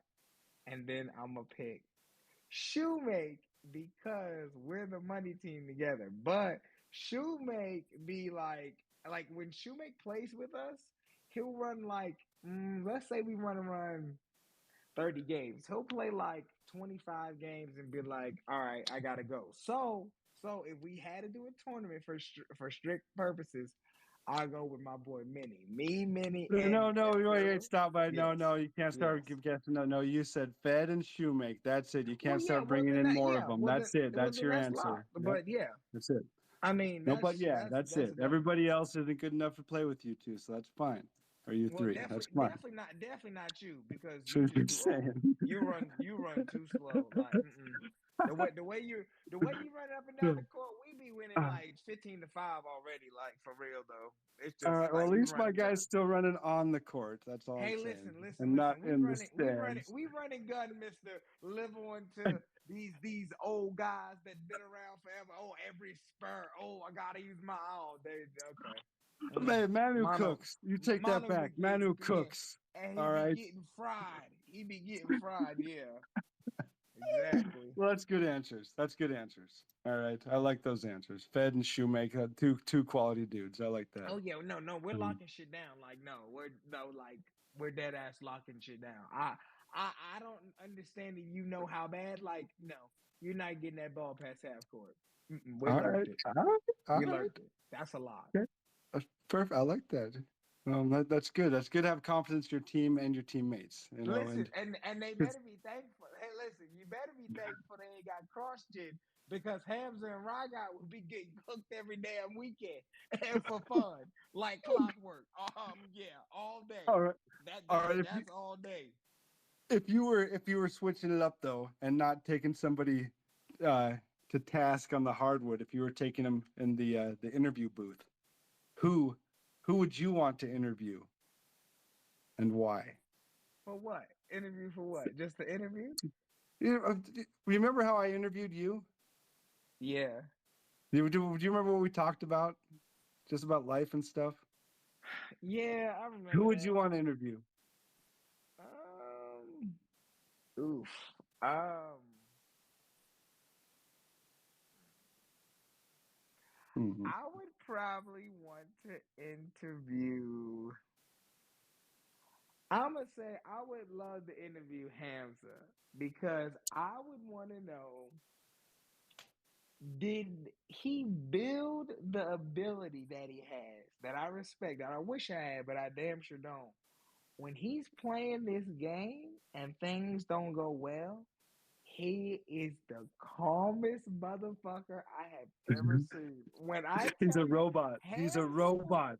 Hamza will throw 4 turnovers and look at that screen like, all right, bet we got the next one. I'll be like this, like okay, really quickly, like I saw Hamza play fit in a series, right? Hamza won Mhm. the first game. He won the second game. In the third game, he got close for a second there. Hamza started throwing turnovers. He threw like 2 turnovers back to back, and Fit capitalized. Hamza stayed so composed. He got 3 straight stops in the fourth and won by like 3 that game. And he went on to sweep 4 games. Like I was like, dude, Hamza's composure, yeah, that's top. That's S tier for sure. He's comp. If I were to build a Terminator, That's I would definitely. pattern it exactly after Like Hamza. that's that. No, he's Yeah. definitely S tier with the patience. I gotta Mm. know what the technique is or something because I mean that shit is ridiculous. Yeah, it is. Great answer. Great answer. I like that. Thanks a bunch, Ramsey. Yep. Because another, we're talking about co-op a little bit. Your co-op compadre on the PlayStation side, Rye Yeah, Guy. the wannabe Ramsey. Yeah, Yeah, I the know. wannabe Ramsey. Mhm. Yeah. Yeah. So Ramsey's got some wins going, Rye Guy. How are you doing today? I do it all right, I guess. Yeah. How are you doing? Fantastic. Fantastic. Any wins that are on your mind recently? Um, I got Terry recently, so that's a pretty big win. That's a grind. I hear that's quite a grind. Yeah. That I might even have to call out for work tomorrow to complete that grind. Is that true? Oh no, you're thinking of the wrong Terry. I'm talking about Terry Dissinger. Hey. Oh, I got Terry too. Yeah, that was awesome. What'd you lock him in at? How much? I think it was like 250. Sheesh. Sniping? Not really. It was just Or like just they were get all some good cheap. deals? They were all very cheap. Yeah. Okay. Yeah, I ended up locking in Terry because somebody in stream said, "Hey, you should price check somebody," and I ended up buying them all. So I don't like price That's a checking. great price It's check. bad. What Yeah, about you okay, price price checking checking. the hero cards? You getting Chet now? Yeah, I never really go home from work at lunch and hear about snipes and just start snipe without doing any research. That's a bad. Because I overpaid for everybody I sniped. Yeah. Because it wasn't even a So snipe. how close It are you was now? like, I'm far Far. because I was sniping them from both sides. You know, because do they all lock in for Chet? No, Isn't there no. like 2 pages of It's heroes? 2 pages of heroes. One page, the full page locks in for Minute. The half page locks in for Chat. See, there's so much stuff I don't know. You'd think if I stream a game, I'd know at least a little bit about it, but here we are. So thanks for that. Okay, maybe I'm closer than I thought then. You are probably. Because yeah, I got Embiid and JR a is like couple other ones. I'll 800K, have to look so into good that. luck getting him. Oh, he's the gatekeeper, Yep. huh? Hmm. Well, did you get Zion? I did get Zion. Okay.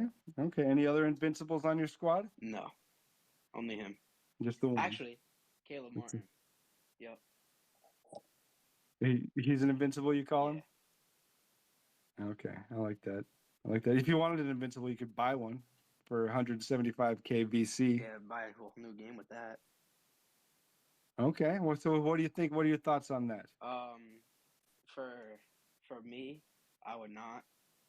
But for like content creators that make videos with like on gameplays, like I would. That's like it's definitely better than them having to pull packs or use someone else's account. So.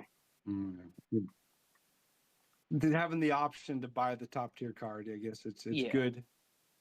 If you want to spend that kind of money, like you said, you could buy this card for week 3 of season 7, or buy 2K24. Exactly.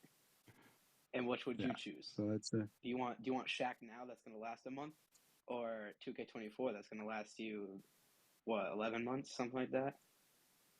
That's what they say. Some say it lasts all year, all 12 months. I've made 2K21 last all the way through 2K22, so yeah, I know how to stretch a game. So yeah, I would for sure take the game. If it was one or the other, I would for sure buy the new game. Yeah.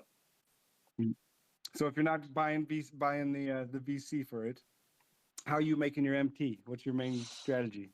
I mean, I'm not even really making MT. I'm kind of just playing the game, and I'm getting MT playing the game. I'm probably going to start doing more shoes.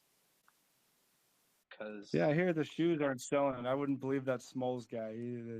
They're not selling anymore right now.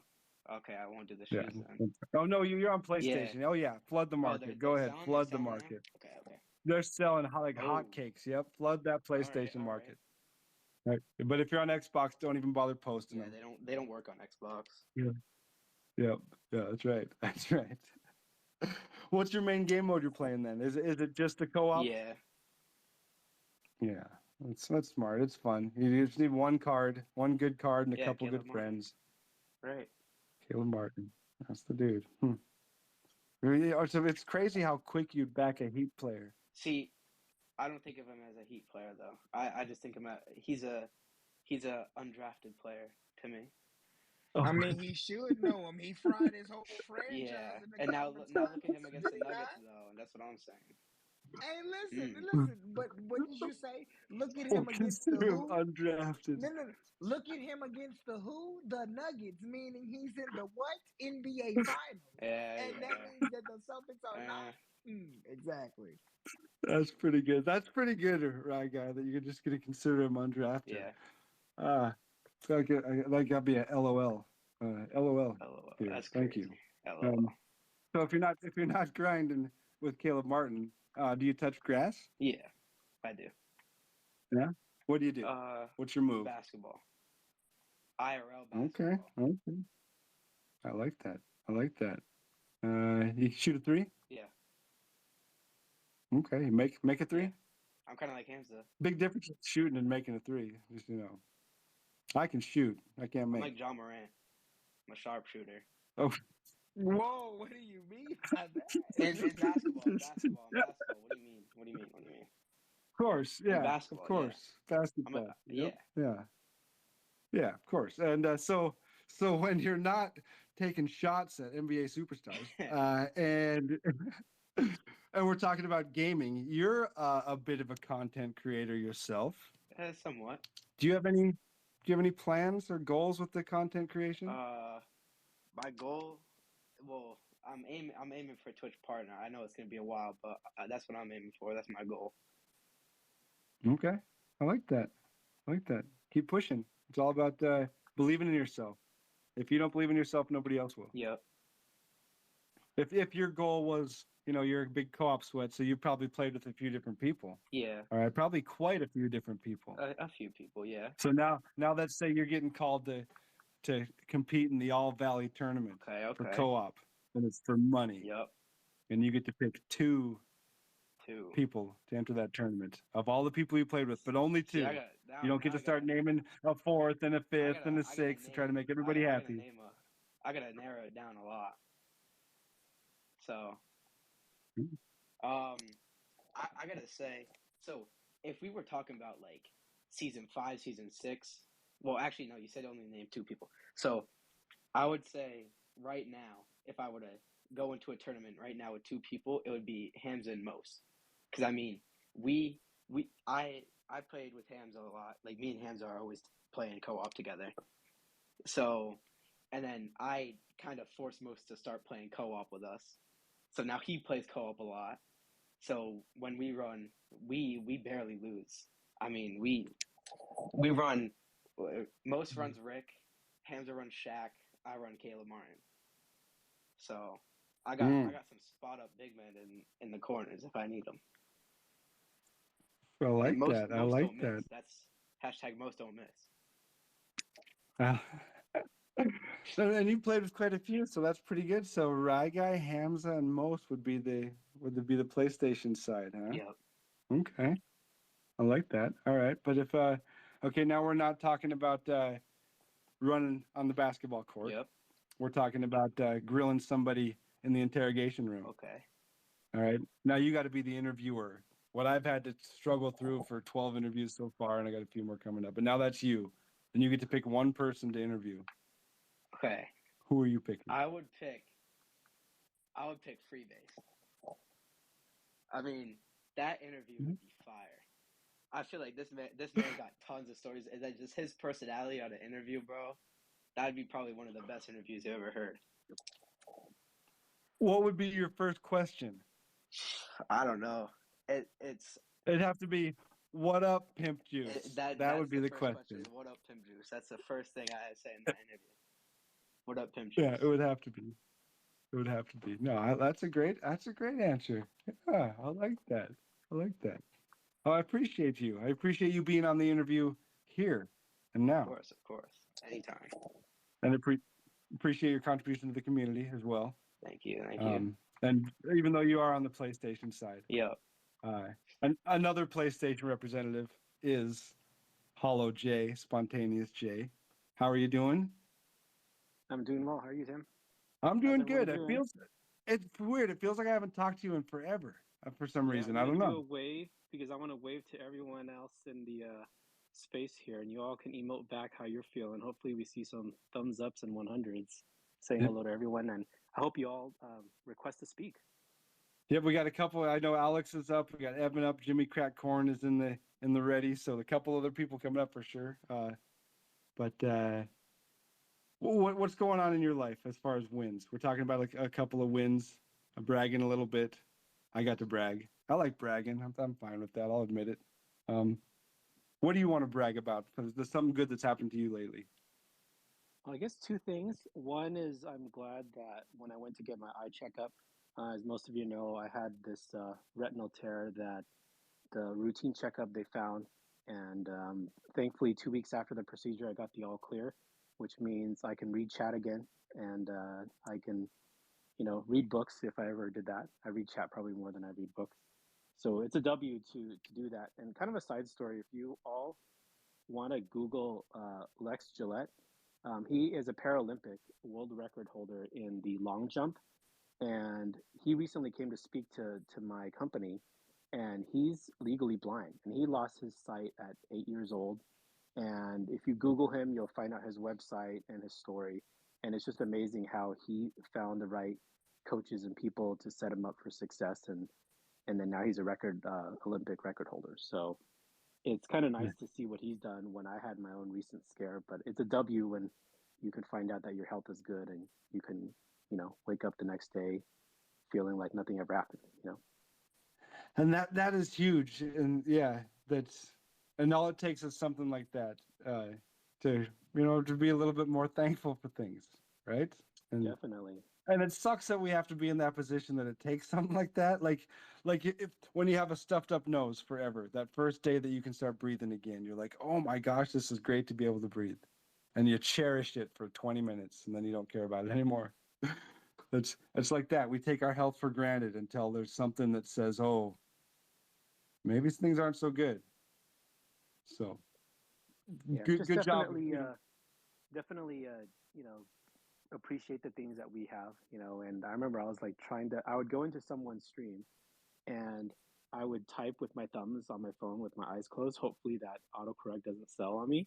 But I really wanted to see like, what everyone else was typing in chat. And it's just weird how to not have that and only listen to then the streamer where, a lot of the interaction that I love is with everyone in chat, whether it's my stream or whether it's anyone else's, all your streams too.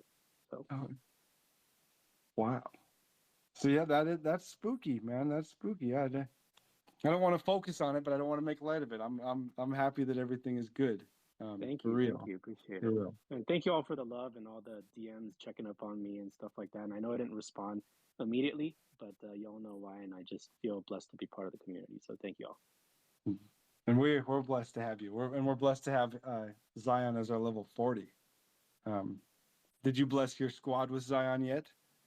Yes, I did. I got Zion. I don't remember where I got Zion, honestly, but got him. I loved Zion ever since his Metamorphosis card a couple years ago, and I mostly play offline, so I don't care about height too much, and I actually run him at the 4 when I play offline because usually the computer is pretty slow, and Zion can triangle cut the CPU all day. Mm-hmm. I like that. Yeah, the triangle cut. That's the sauce. That's the cheese. Do you have any other Invincibles, or was Zion the only one? That's the only one. I am 30 some or 20 some cards away from Dominique, so pretty close to that. That'll probably be the next Invincible I get. Yeah. So you're not shopping. Are you hunting for any hollow Invincibles yet, or is that the price a little bit too steep yet? 5 weeks later, I'll touch on Invincibles in 5 weeks when we get Invincible packs in season 8. Yeah. That makes sense. That makes sense because one option you could do, they do have them available for 175k VC to buy. What is that? One card. The pack market button doesn't show up on my PlayStation. That's crazy. You got security. I need that to protect for myself. But the pack wouldn't show up. But not even an option. I like that. But for anybody else, what do you think? What are your thoughts on that being available? To me, and I've said this before in different spaces, I like when games give us choice, right? So I'll never, say whether an option for people to buy something is good or bad. I just like that there is an option, and then people who want to buy it, great.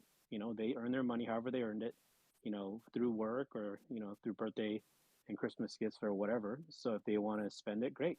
And I don't like to judge how people want to spend the money or not spend money, but anytime there's more choice in the game, I think is a positive. So just echo that take. I agree with that. Yeah, buy it or don't. It's up to you. At least it's an option. Yeah, exactly. And so if you're not buying the VC, then you got to have some kind of other strategy to make MT.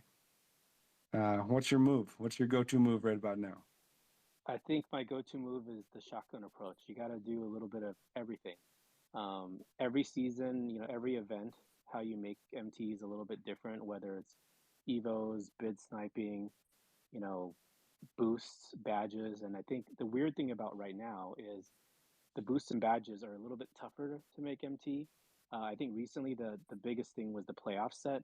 When we got a lot of the playoff set and evoing that, I know you made a couple of great videos on it and you say it on stream too, Tim. But I think the evos was a huge dub to be able to make MT. I think the last 3 weeks of season 6, those playoff evos brought me from 7 to 9 mil. So, wow, to have that this late in 2K was huge. Oh yeah, it's an extra little empty morsel for all of us to hammer on, which is helpful. And like you said, the shotgun method. If you can have multiple different irons in the fire, Yep.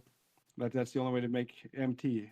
Spread a wide net consistently. You trying to snipe for hours and hours on end ruins the game experience for you.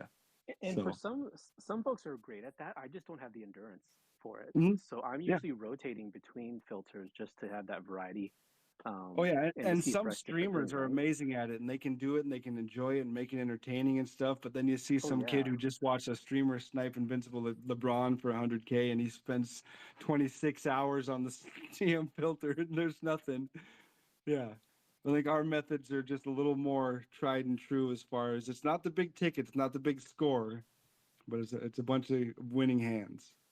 And I guess if you ask for like one very, very recent MT method, I would say the shoe boots today. Um, I remember a lot of times when we list shoe boots and they don't sell for much, it doesn't sell quickly. But the difference with today, when there's an agenda item for it, is it sells quickly. So I would say I liquidated probably half of my diamond shoe boots that normally don't sell quickly or for much, just because I feel like I just want to get them out of my collection. So I'd say if you haven't started doing shoe boots today, it is a little bit later in the day. It's usually best when the agendas first come out, but shoe boosts are pretty good today. Yep. Yeah, the little daily events that you can make a nice little chunk MT on those. But when you're not grinding the auction house, do you touch grass? Yeah, very happy today. Went back to the gym with my wife and already booked up my gym classes every day for the next 2 weeks. So I touch grass when the sun ain't out in the morning, and very happy to be able to go out and do that again. Getting the beach bod ready? Is that what's going on? I'll stick with the dad bod. Like the arms are good, but the abs are non-existent. That's a lot easier to maintain, right? Isn't it? Yeah. Yeah. Hey, round But is a 2 shape. weeks I'm in of shape. Round is a shape, right? yeah, there you go. Yeah. That's good. That's good. But and then we also do still have to game though. Touching grass is good, but as far as gaming and content creation, do you have any content creation goals or plans? I just feel blessed to have an audience, whether it's one or on Twitch or on Twitter or followers, whatever it is. And what I think I'm inspired by content creation is by all of you. Someone will be on this space saying, "Oh, we should have this in the token market." Someone will be on Twitter or Reddit saying, "Oh, we should have this in the game," or something like that. So honestly, the the name spontaneous a little bit comes from, I get inspiration from the community. So content creation, I think, generally comes pretty on brand with that. Yeah, whatever inspires you at the time. Hey, this feels like the right thing. Boom, we're gonna throw that out there. Spontaneous, Yes, sir. which I struggle with. I got to plan everything. It's crazy. Yeah, but okay, if your goal was to be a little more planned out, a little more methodical, and you want to win a big money tournament with your co-op squad, which two people are you picking to win it? So the two people I want to pick and shout out, and I thank them for running season 2 with me a lot, is one is HK Fried Noodles. He and I ran a lot of co-op in season 2. And the second would be our buddy Logo TG Bucks. Okay. You were running with some sweats. Oh yeah, I can see why you choose them. They carried me. It's I had my good. level 40 Pippin, and I just played D, and I passed every time. The CPU even stopped guarding me. The CPU gave up. Yeah, this guy ain't shooting. Yeah. No, we'll double team somebody else. I like that. But we all need that. We all need to be carried once in a while, right? Yeah. And whether it be co-op or not co-op, it's good to have the ability to be carried, because that means you're around the right people. And one thing that's been able to carry me is an interview show I've been doing. And if Jay, you're scheduled to be on this same interview show coming up, so thank you for that. Honored to participate. Yeah. And but if you were on the other side, if you were going to pick your interview, and it's just one, who would you pick and why? I would pick you, Tim, because you're the interviewer. So there are times to flip the tables and give you a chance. So if what's in your queue down the road is if you want one or two folks to, whether it's Ramsey, me, or anyone else, and even if it's not me, it's just, we should put you on the list as a guest. Mm. We'll look into that. I'm a busy dude. That's the problem. I got so much things going on. I'm either streaming or doing interview shows, but I appreciate that, Jay, for real. And I appreciate everything you've done for the community, as far as being a leader by example, of having good communication skills and growing a brand off of that. Great, thank you. And I learn from you all. I just take the little bits of what I learned from each of you, and I try to make my own sauce. So thank you for that. We like the sauce. And one other thing we really like around here is new speakers too. New speaker to my space. MyTeam Addict. How are you? Oh, what's up, guys? How are you doing tonight? Oh, Welcome to the man, Tuesday I'm space. tired. I worked 12 hours today. I just Okay. came home and I just finished clutch time offline. So, what's up, Jay? I met you before. What's up, Jimmy? I met you before. What's up, Ramsey, Yakin? How are you, man? too. I'm tired, man. And Tismos, the shoe guy, first time we met, right? It is. It is. Yep. I appreciate Uh, you being here. I'm from Brazil, so I can't play co-op with you guys without an extreme lag that it's probably impossible to play, right? Well, I shoot so poorly. I just try to blame lag. So it's either or. I just wouldn't tell Lag. anybody you're from Brazil. Just say, hey, it's my internet. Sorry. It's the internet, right? Yeah. So, Or what uh, else? What else is going on? Any other wins that are happening in your life? Maybe not 2K related, all but right. It's next year. I will complete forever. I think my education. I will become a psychiatry. I don't know if that's how we speak, but I'm a doctor, right? And it's 3 years after the university to become a specialist, and it's the last year of working about 40 to 6 hours per week. So I'm hoping it ends soon, right? that's huge. That is huge. Yeah, that's a little more than checking off a couple of agenda boxes. That's like Oh yeah. that's But checking off the change my life boxes. I check agenda boxes at work when I'm not doing anything. I like to remote play. Uh, Man, I remote play a lot during lunch, and it's something that I learned with the community to work smarter, not harder. Like spontaneous teach me how to AFK the evils, right? Yeah. And Oh, I you're saw speaking my your language, dude. I'm smiling ear to ear listening to you talk about this stuff, these strategies. Yeah, yeah, you're you're you're amongst friends with that for yeah, sure. and And- I saw your shoe tricks, right? Once, and I probably made around, I don't know, 20 to 30 shoes, and it took me like 2 weeks for them to sell. But they sold, as you said, right? Hey, there you go. Repost, repost, repost. That's Repost, right. repost, Sometimes repost. it's monotonous, but in the end, because yeah, it's frustrating reposting the same shoe 10 times, but when that sucker finally sells, Yeah, feels it's good. good, man. Feels real good. Now, I don't know about you guys, but I'm trying to lock in for Manute. I think today is a Mhm. good day to try to snag some cheap options because there's a lot of cards being pulled, and I don't think that these many cards will be there for a long time. I don't know what you guys think. Yeah. It seems like with the super packs, there's more cards out, especially with the hero stuff. It's like today or even Thursday evening into night is always a good time to try to bid snipe because the new content's coming out on Friday. Everybody's trying to get rid of their old cards because they all think they're going to pull the new cards. So it's a good Yeah, time to make a little MT. Did you get it's Zion yet? what? Did you get Zion yet? Yep, I have the 10% XP bonus from pre-ordering the game. So I got him pretty fast, getting level 40 in these 2K. I don't remember right, like The last year was easy, and the year before was like impossible to get. Stephen Curry, Blake, Wade, it was like a no life grind compared to these days. Today you can organically do stuff without even trying. You're checking agendas. There's things popping in your screen, and you're like, "Oh, I'm Yep. leveling up right now." Another one, and yeah, and you're halfway thinking about it because they did add, which is nice, that the little XP boost, whether it's 50 or 100 per game per win, for the game modes that. So we finally get a little bit of a benefit just playing the game. It doesn't have to be with a certain card or a player or get rebounds. No, it's just win the game. Yep, Which, that was a big win from the community. Like oh, we oh yeah. always asked for this from getting XP for just playing the game, Mm-hmm. and we're getting that.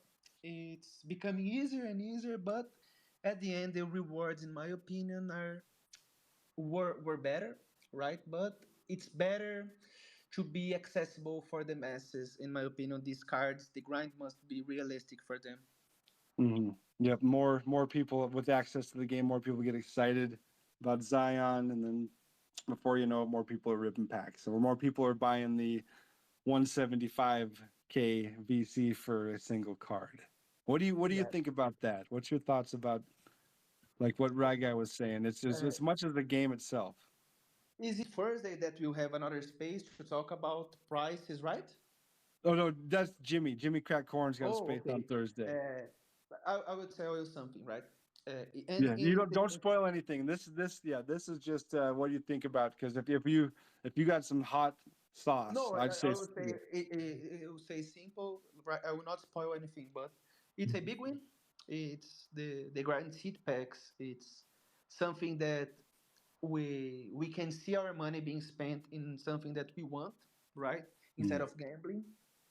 And Mhm. you have one opportunity to choose a card, and if you still want to buy boxes, you can buy them.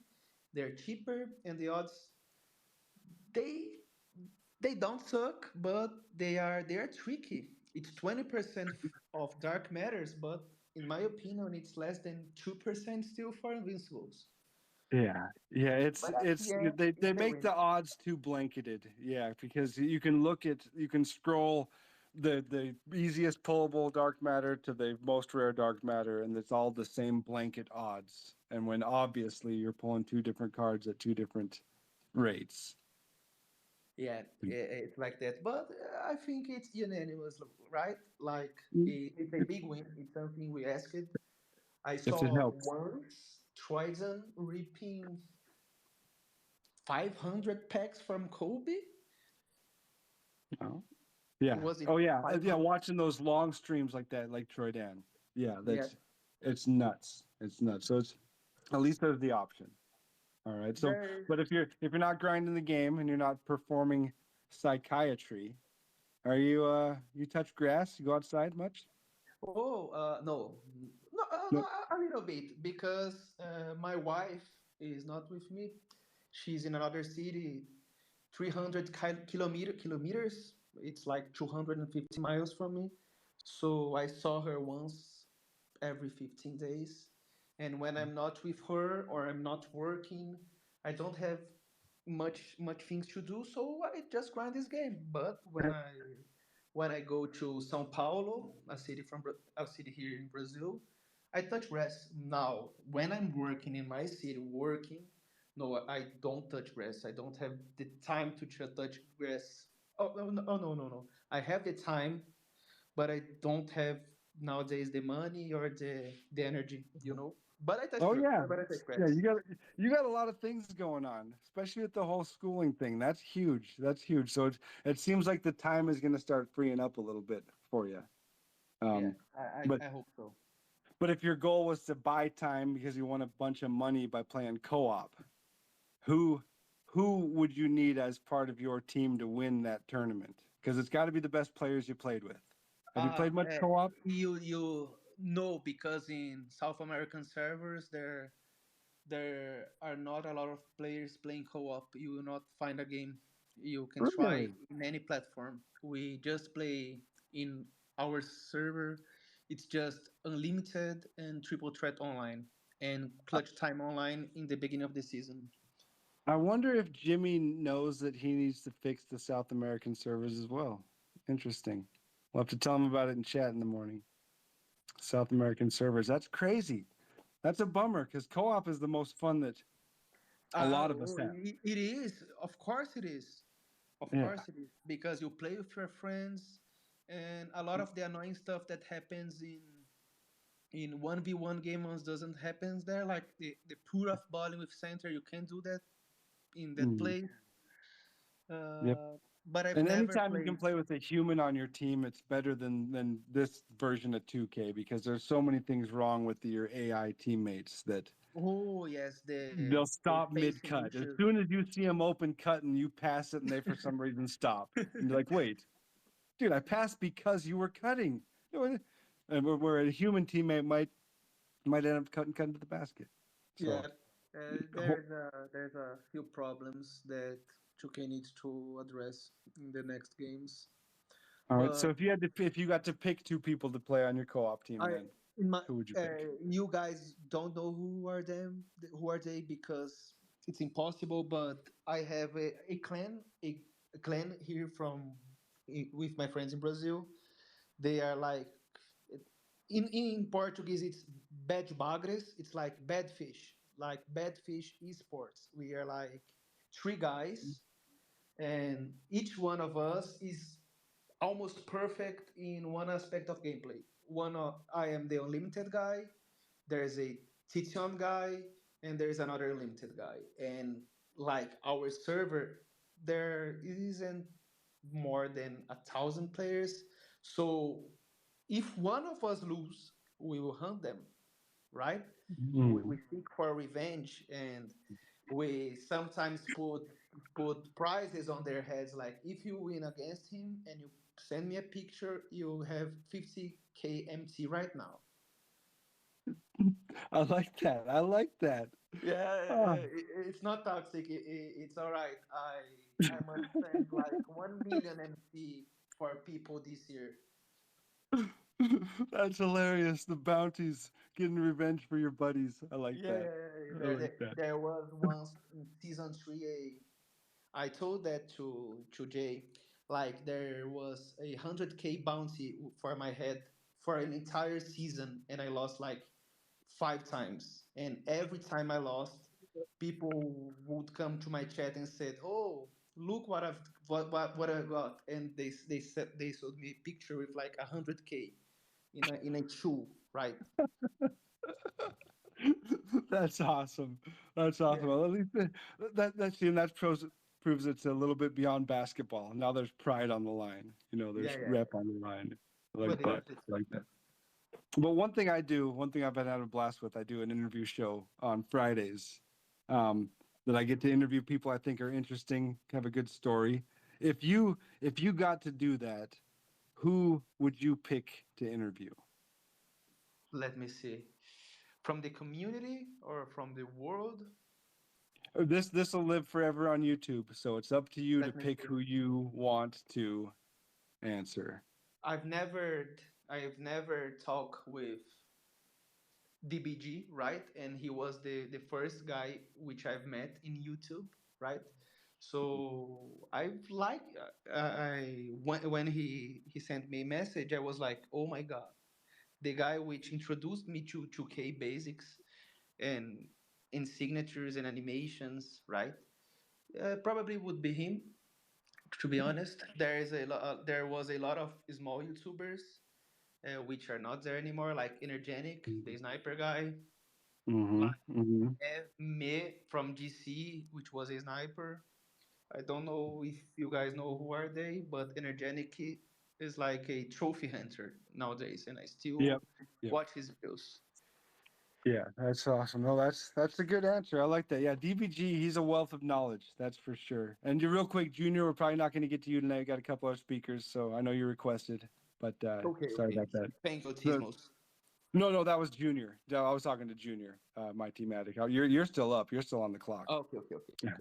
But no, yeah, DBG, awesome, and the fact that somebody that big and putting out the videos about like the tactical downgrades and different ways to different budget cards and Oh man, uh, Do you know how I used to make teams? I search like power forward, tier list, Hmm. search by date, last videos, and I would literally buy the cars that he recommended for me for like There you, 3 or 4 months. there you go. Yeah, he's like the instruction booklet to the game. Yeah, Yeah. but then I met Ty Debo, and it's the complete opposite because he's the ultimate sweat, and I became the ultimate sweat. So as the time passes, I'm like today a Ty Debo fan more than DBG, but DBG was the guy for me, you know. I like I like that. I like that. That's good. And I appreciate you speaking tonight in this space. Oh, Um, thank you, Timos. thanks a bunch for being on my interview here. Thank you, Jimmy. Thank you, Jay. Thank you, everybody that is listening to me. It means a lot for me. Yeah, and thanks for being part of the community. Thank you, guys. Another good community member, Thank you. Alex. Alex, how you doing? Good. Good to hear. Give me a recent win for you, huh? I went outside. All right, what happened outside?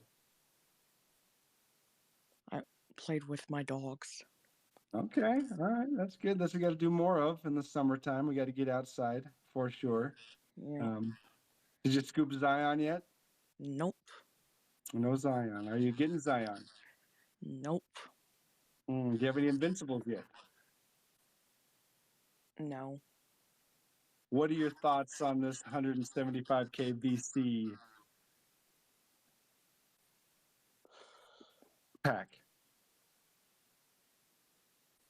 or player card? Sorry, I'm listening to my echo. I'm getting echo back from your phone again, Alex. Hmm. It's a scam. So we'll do a Cliff's Notes. How about Cliff's Notes version for you, so I don't have to listen to my own echo? Okay. What do you think about the 175K VC card? It's a scam. All right. What's your favorite MT strategy? Sniping. What's your favorite game mode? Unlimited. What's your goal for content creation? Don't have one. Who are your top co-op teammates? My brother. And remember, co-op, you need 2 teammates. What if you have one? AI? You want AI on your team? I'd rather have the AI than most people. Smart. I like that. Okay, if you got to interview somebody, who would you interview? Basketball John. Well, John, I like that. Well done, Alex. Thanks for being here. Thanks for being on here. Yeah. And thanks for kicking it over to Evan. Evan, how you doing? What's up, T-Moles? How you doing, my good sir? I'm doing fantastic. Not as good as you. How many games did you get to watch this weekend? How many softball games did you get to watch? Oh my gosh, I watched a bunch of them. Of course, they were a bunch of miracles and a lot of good finishes. Are you wearing sunscreen? Yes, I was. Good, smart. Because yeah, you spend an afternoon at the baseball park. You don't realize that you're just cooking out there until you get home. Yeah. And Yeah, it you're was a hot one on Saturday and Friday and Thursday. Did anything stand? What was the best thing you ate while you were there?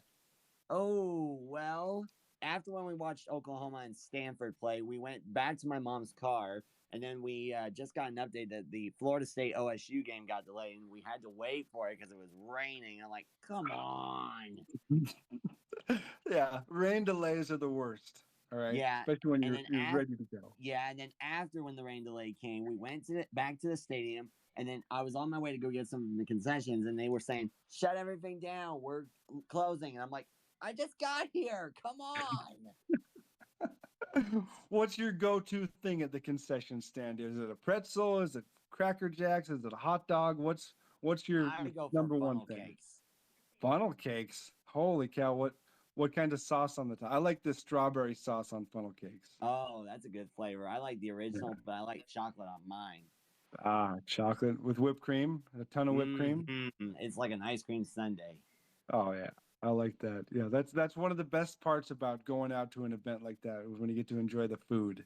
You know, Yep. food that you shouldn't eat every day. Nobody should eat a funnel cake every day, but once in a while, That's not bad to splurge, right? Right. Praise the good people above. What about your drink? What's your soda of choice? Ooh, I would take a nice cold Coca-Cola. Coca-Cola. See, I'm a Mountain Dew guy. Oh, that's a good choice. Interesting. I'll take it. All right, all right. I like that. I like that. If you were outside touching grass in your own sport, you're not watching softball, you're playing Right. something. What would you want to be playing? Well, I would maybe just like to just get some exercise and maybe take a bottle of water with me just in case if I want to do some jogging maybe and get my legs pumping. Okay, jogging. That's an excellent sport. Excellent in the summertime. But in Oklahoma, doesn't it get hot there? It does, but it usually cools off because right now it's humid. It's like 80s out here. Oh, yeah. That's the kind of where you sweat when you get out of the shower. Yeah, It's just it always is bad. hot. It Yeah. is bad, but we needed that rain. It helps cool us off. I like that. I like that. And we all need to communicate with each other too. And some of our communication is interviews like this right here. Like I'm interviewing you. Ooh, I like this. So if you got to interview somebody, Evan, Okay. who would you want to interview? Well, I know my buddy Isaac likes to listen, and I know he's not here tonight because he's busy, but I want to give him a shout out. But I like to pick Jimmy because he's the best. Okay, I like that. That's a great answer. Yeah, Isaac's bouncing around the country. That's crazy. That's awesome. Right now he's in New Jersey, is what I'm told. Yeah, he's been North Carolina, Philadelphia. Yeah, it's awesome. Getting out, going and seeing. A good time. I miss him already. Oh, I bet. But he'll be back. You guys will be bowling again. When's the next bowling game? We don't know. We're off tonight because there's new teammates, but we'll be back soon. Okay. Well, keep us posted. We like to get updates on how your bowling. You betcha. That's why I'm always here for all the people that need it in the circle. I appreciate that. We all appreciate that. And I appreciate you answering all the questions, Evan. No problem, Team Holes. You're the best. And no, you're the best. And you keep rooting for Oklahoma, all right? Oh, yeah. And we'll, if we don't talk to you next week, I'm sure we'll talk to you sometime. And thanks again. Thank you so much. Here. You guys are the awesomest. All right. And then we have hey, Rye Guy, real quick. Rye Guy. You already went. I know I still have Jimmy Crack Corn coming up, but I was going to see if you wanted to stick around and close the space after Jimmy's done. Ooh, space closer. All right. I got you. Yeah, good thing because it's live on air and recorded. So good thing you said yes. So, Jimmy Crack Corn, Hoff Space Creator, how are you doing? Hey. Thanks for the shout out, Evan. Want to do a nice little segue. I bowled over the weekend. That was a recent W. I went bowling with my dad, and I beat him in all 3 games. I was throwing rocks. A 12-pound ball. He thought he was Mr. Tough Guy throwing a 14, but I was banging those pins. And I wonder if anybody's ever played with pins that have strings, that are attached to strings. It was a new alley. I'd never been there before at a place called Spare Time. And I immediately recognized that the pins were held up by these like mechanical strings, basically, instead of it being like a traditional pin alley. And both me and my dad, who are particular about things, had a lot of different comments. Oh, that should have not been a strike, or that pin got pushed over, and that's not the physics of real bowling, because anytime a pin gets pushed to the side laterally, it falls over. So that was a recent W. I don't go bowling a lot, but I know Evan and Isaac like to bowl, and it's always a fun thing. And just to do a score check, 148, 141, 145. Model of consistency at about 144.5 there. So it is consistent. That is consistent. And you've been consistent getting level 40s as well. You know, I got Zion, and up to that point, I've graded a lot of my high tier cars, especially the cars I'm gonna use. And up to that point, before I graded Zion, I was 7 out of 167 cards that season that I got flawless. Opened up the 3-pack with Zion and Justice Winslow Galaxy Opal, who I panic bought because I thought I needed him for limited. dropped the 250 tokens, had previously picked Sam Decker. My Zion graded flawless. And so when I saw that, I said, whether he's in my starting lineup, whether he's in the reserves, whether he's one of the last 3 on the bench that I just keep for the 13-man games to get that MT count a little bit higher, he's going to be on my team for the rest of the year, I'd say. Flawless. Mine did not grade flawless. No, it graded 7. I saw that. That was a rough one. Would you trade the CP3 flawless for that Zion flawless? I think so. And the think fact so, that they too. were right next to each other was just so perfect. Yeah, it was, You know, we got some grading sweats in the community. Hollow J, he's a grading sweat. He'll regrade cards. Basically re-rolling. We also have Cushman Jaden, who has graded literally every single card in this collection. He told me that. So he was the first guy I DM'd when I got that hollow flawless, and I was the hollow Zion, and I DM'd him. I was like, I'm back, because I've been lamenting on and commenting on his posts about I'm 5 of 143 or I'm 7 of 167, feeling like I'm a broke boy. But I grade cards because there's this weird element of the chance that I still crave. And I objectively think that purchasing cards for 175 VC for that card, it's objectively a good thing. But there's also, I know, people that would rather rip packs, that would rather drop it on a 20 box, because you don't know if you're going to get 2 Invincibles. Most likely you won't get any. So it's a better investment. So I think that it's interesting because I know that there's probably people who could and do both, but they're still going to choose to drop it on a 20 box. And I think that's more power to them. And like Jay said earlier, you know, if they earn that money, it's from their grandma and their birthday card, or they work for it, you know, let them interface with the game in the ways that they want. And I find myself still interfacing in the modes of chance in the game. So it's like waiting for that vault to open, or seeing if I'm going to pick right. Well, it's usually picking left if it's not in the middle, but pick correctly for my limited ring. And that's why I grade cards, is because it's like that hit you get of when you flip it or when you click X or whatever it is, if it's going to be what grade it's going to be. You know, you sink down low when your Ralph grades to a 7.0, but then you really get this elation when you got a 3-pack and 2 of those 3, Justice Winslow and Zion, both graded to a flawless. It was nuts for me, because I never had that happen before. It's the whole process of like even a diamond prize ball. You bust it. Oh, it's a stellar pack. Awesome. You open the pack. It's a ruby. Yeah. You're like, to know every time. You're like, oh, this is awesome. We're right back here. Yeah, it's like I didn't get those stellar packs don't still have those stellar odds anymore. No, they do not. They do not. And with the idea of the games of chance being what I'm drawn to, my MT method right now is high risk, high reward, badging out cards. You know, shout out to Coach Penrod. He's really active in the game. He posts a lot to Twitter. I DM a lot with him back and forth. A lot of times he's in other people's streams. He badged out a Ralph and he got like 500K the first night he was released. And so I badge out cards on speculation, you know, hoping that I'll make 10 to 20K VC for Hoff badge. But knowing that last year I ended with like every single Hoff badge and multiple duplicates, because he just sat around, and it's coming a time where you can only put 8 Hoff badges on an Invincible card, or maybe it's 9. You know, and if you're lucky enough to have the right ones. With Ralph, I was lucky enough to have the right ones. You know, those 8 gold badges that he has, I had 6 of those just in my Hoff collection. Oh, that's nice. It's one of those things where I used to grind hard, mass bidding, doing a lot of that. Like I did that more than I played the game.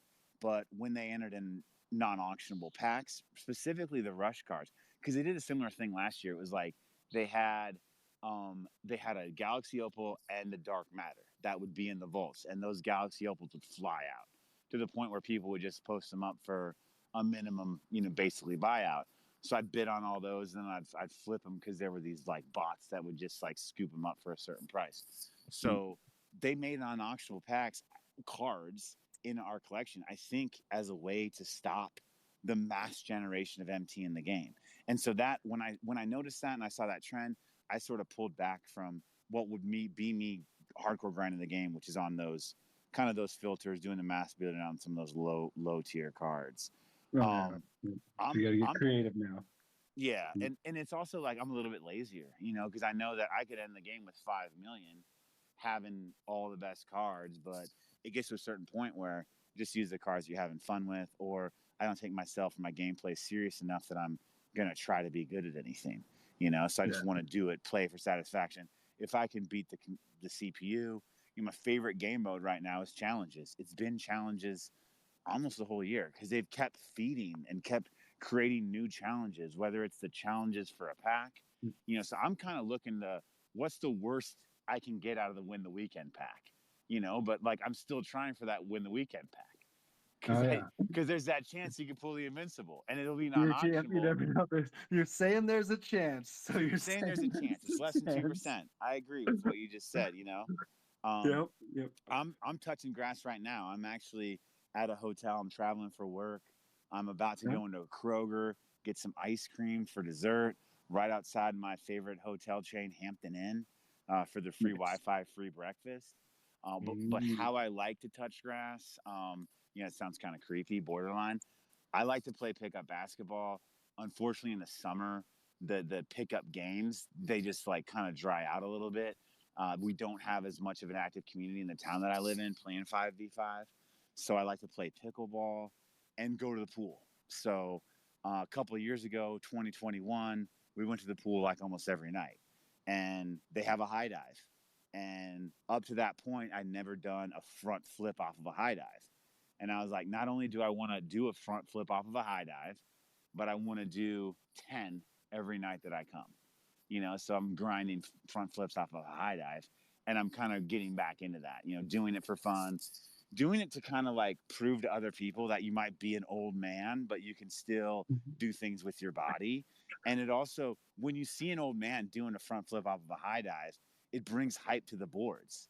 Other people start jumping. There's these kids. I've taught a kid how to do a front flip off the high dive. Kid is a friend with one of my girls. So it's like when I do that and I hear somebody when I'm in the rotation, I hear somebody go, whoa, from the pool, like, I had this technique. I always do it. I clap my hands at the top of when I jump to basically remind myself to do the flip. And it's just kind of a fun thing. And then you get other people coming to the boards or doing their own thing on the boards. And that's the cool thing about going to a pool and specifically going off the diving boards. You got a lot of people that they'll just do it to be goofy. They'll do a kind of like a seated, not even belly flops. People don't have that much courage anymore. They call it a butt bomb, where they basically jump off and sit down in the water and see how much that can hurt. So cannonball style. Yeah, both my daughters swim, and so we're active at the pool in general. But I like going off those diving boards most recently to touch grass. A solid cannonball is always a good goal to have. It is, yeah. Sometimes those hurt. Like you gotta have the right technique, right form, and the entry. I've perfected my front flip and the entry with my feet, so it doesn't hurt and it doesn't hit my face in a weird way. All those things are important. What about content creation plans or goals? Do you have any more of that coming up? It's kind of just like engaging in conversations like this, like the space that I was able to have last Wednesday, which completely blew away my expectations. And it's kind of like dealing with something like, like lightning in a bottle. You don't know what's going to happen. And then you kind of release it into the air and you see other people vibing to it. You see other people that bring it to a different level than what you could have even taken it to. And seeing people like MyTeam, Big Heck, Jermaine, people that they have a lot of insight. They just might take a little bit more for them to draw it out, or like, and I know Jermaine hosts his own space and he's more than willing to talk, but just hearing some perspective and seeing kind of how that went, it just kind of motivated me to do it again. And you have another one coming up? Yeah, it's on Thursday. And I try to do a lot of self promo to like in the people's DMs. Appreciate the retweets, support that I got, even from other randoms that I follow on Twitter. I'm like, hey, I'm doing this space. It's related to this video game I play, so come on out and see that. And I think the algorithm of how spaces work is really cool because like I'm in this space. Anybody that follows me sees I'm in this space. Right now, they see I'm speaking in this space. It comes up at the top of their page, you know, if they're on the mobile app. So that's something that's really cool about how spaces can kind of be this like reverberation chamber where it's like one thing can get started, and then you scroll down, and you see all these other people that are in it, or you meet a person or talk to a person for the first time and are blown away by their experiences, their insights, or different things like that. So that's my goal. I don't know what it looks like. I had no aspirations, but just to engage in sort of that type of dialogue more with people in the communities, asking some of those questions and really kind of pulling out those perspectives. If I've got to go and run that co-op tournament, you know, I haven't played co-op too much. So I think I've played with my friend who got me into MyTeam, and we played against a CPU. We didn't click X to do competitive. We played with a CPU teammate against a CPU, and that's my friend Brian Shelton. Then I played with Ramsey and Unpluckable, which shout out to Unpluckable. I saw him in some chats last week, and I kind of got excited. But you know, he's doing his thing. And then I played with shout out Unpluckable. Yeah, I played with Ramsey and Chase or True Cav, and then I played with Ramsey and PJ. So, I mean, Ramsey's kind of been that constant, so I'm gonna pull him in just for the vibes, just for the method. And I also, you know, I got to give a shout out to one of my favorite content creators, Ty Debo, you know, because I feel like I need to be the guy to play on-ball defense because Ramsey's the big. Ty is probably going to be putting it on his stream and shooting all the shots. And I also need teammates who are going to get upset at me if I don't do well, you know, so they're going to hold me to a higher standard than I hold myself. And I'll be You need self-critical. to play with N-Man then. You could play with N-Man. You want someone to live upset with you? Yeah, there you go. So, yeah. So I think that it'd be Ramsey and Ty Debo. I think that'd be a fun team. I think I could be the on-ball defense guy. Ramsey could be the big, or LeBron, whoever he's running now, and then Ty could just, you know, host the stream and be the shooter, you know, with Radiant T-Mac or whoever he has. I like that. Yeah, and then it's funny you bring up N-Man because he's the person that I'd like to interview, you know. He was a person that over the summer I got to know a little bit. And even the start of this 23 cycle, and like, if you've talked to him or if you know a little bit about his backstory, it's like the dude has lived a life. And right now he's just, you know, what can you say about him? Dude loves Batman, streams in his attic, like plays 2K, and but I just like to know more about his story because he's got a deep, rich story. He's had a lot of experiences, including including having to deal with significant adversity in different ways. Construction, and he even does construction too. He's a handyman. One of the first streams I ever was in with him, the power was out, so he was on his phone, and it was just like me and him, and he was showing me the pillars that he'd made, the masonry pillars that he'd made outside in his house. It was awesome. Yeah, that's a great answer. That's a great answer. I like that answer. And then I would also say to have one extra, it'd be Big Heck. I think, you know, he's a person that I think his ability to understand a lot of different things on a lot of different levels and communicate that effectively is something that it's not common, I guess. And so I would have 20 questions for Heck. I would have 2 questions for N-Man, you know, not because I view them to be like more complex or more basic, but just because that would be my approach of soliciting the right types of information from them, and obviously follow-up questions that would go. But that'd be, I agree with that too. Because I picked Heck to be my first co-host, or to be a co-host with me, the very first space ever. So I 100% agree with Heck being a wealth of information. And for me, it's and hilarious too. Yeah, and I think for me, a lot of it is like the preparation, like the notes that you take. Like, I'm here reading your questions off that picture, you know? And so it's like the preparation that you take, the preparation that I can take, the things I think about before I speak them, that's all part of the process. And that process is what interests me just as much as the product. So Thanks for letting me speak tonight. Thanks for letting me kind of go over a little bit more than my allotted, 8 minutes. But I appreciate it, Tim. And Thank I'll you. pass it as over always. to Rye Guy. I did hear another kind of Let's person check on finally MyTeam speaking. Addict real quick. Okay. Yeah. Because he's got his hand up. MyTeam Addict. Yeah. Uh, You have something to say? it's the last thing I will speak today. It's about the guaranteed packs versus the boxes. If I give you guys like $5 and there is a 30% chance of having $10 and a 70% chance of having none, which one you would choose? I wouldn't buy it. I wouldn't take it. That's bad odds. Okay. Now, if I give you $5 and there is a 0.5% of having $1,000 and you can have your $5, which one would you take? I'd go for the maybe the 1,000. RNG, right? Yep. This Yep. this is a real study, and like 70% of the population choose that. Yeah. And that's Congratulations. so. These are packs, right? Congratulations on basic. Is that what you're saying? Yeah. And it's like I was like, oh my god, I'm taking that 0.5%, right? No. A good And point. No, I like that. It makes you think because if there's a bigger carrot, if there's a bigger cookie at the end of that door number 2, you're gonna risk more to see what is behind that door. so we can understand how people think. And the Mhm. second thing, you told that you like to badge cards.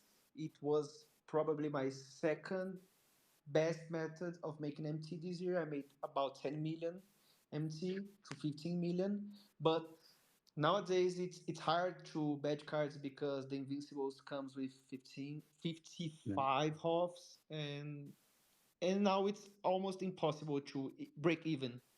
Yeah. There was like 2 times that I lost money by badging cards. Yep. Yeah. Oh, yeah. I'm terrible at badging cards. I've never had any luck, so I just gave up on it and started making shoes. So, but thanks again for speaking, MyTeam Addict. We are going to kick it over to Rye Guy, whose his odds are never in the red. He's always on the move. He's always on the rise. Yep. If you were selling packs, Rye Guy, I'd buy them. Yeah, All I right. appreciate that.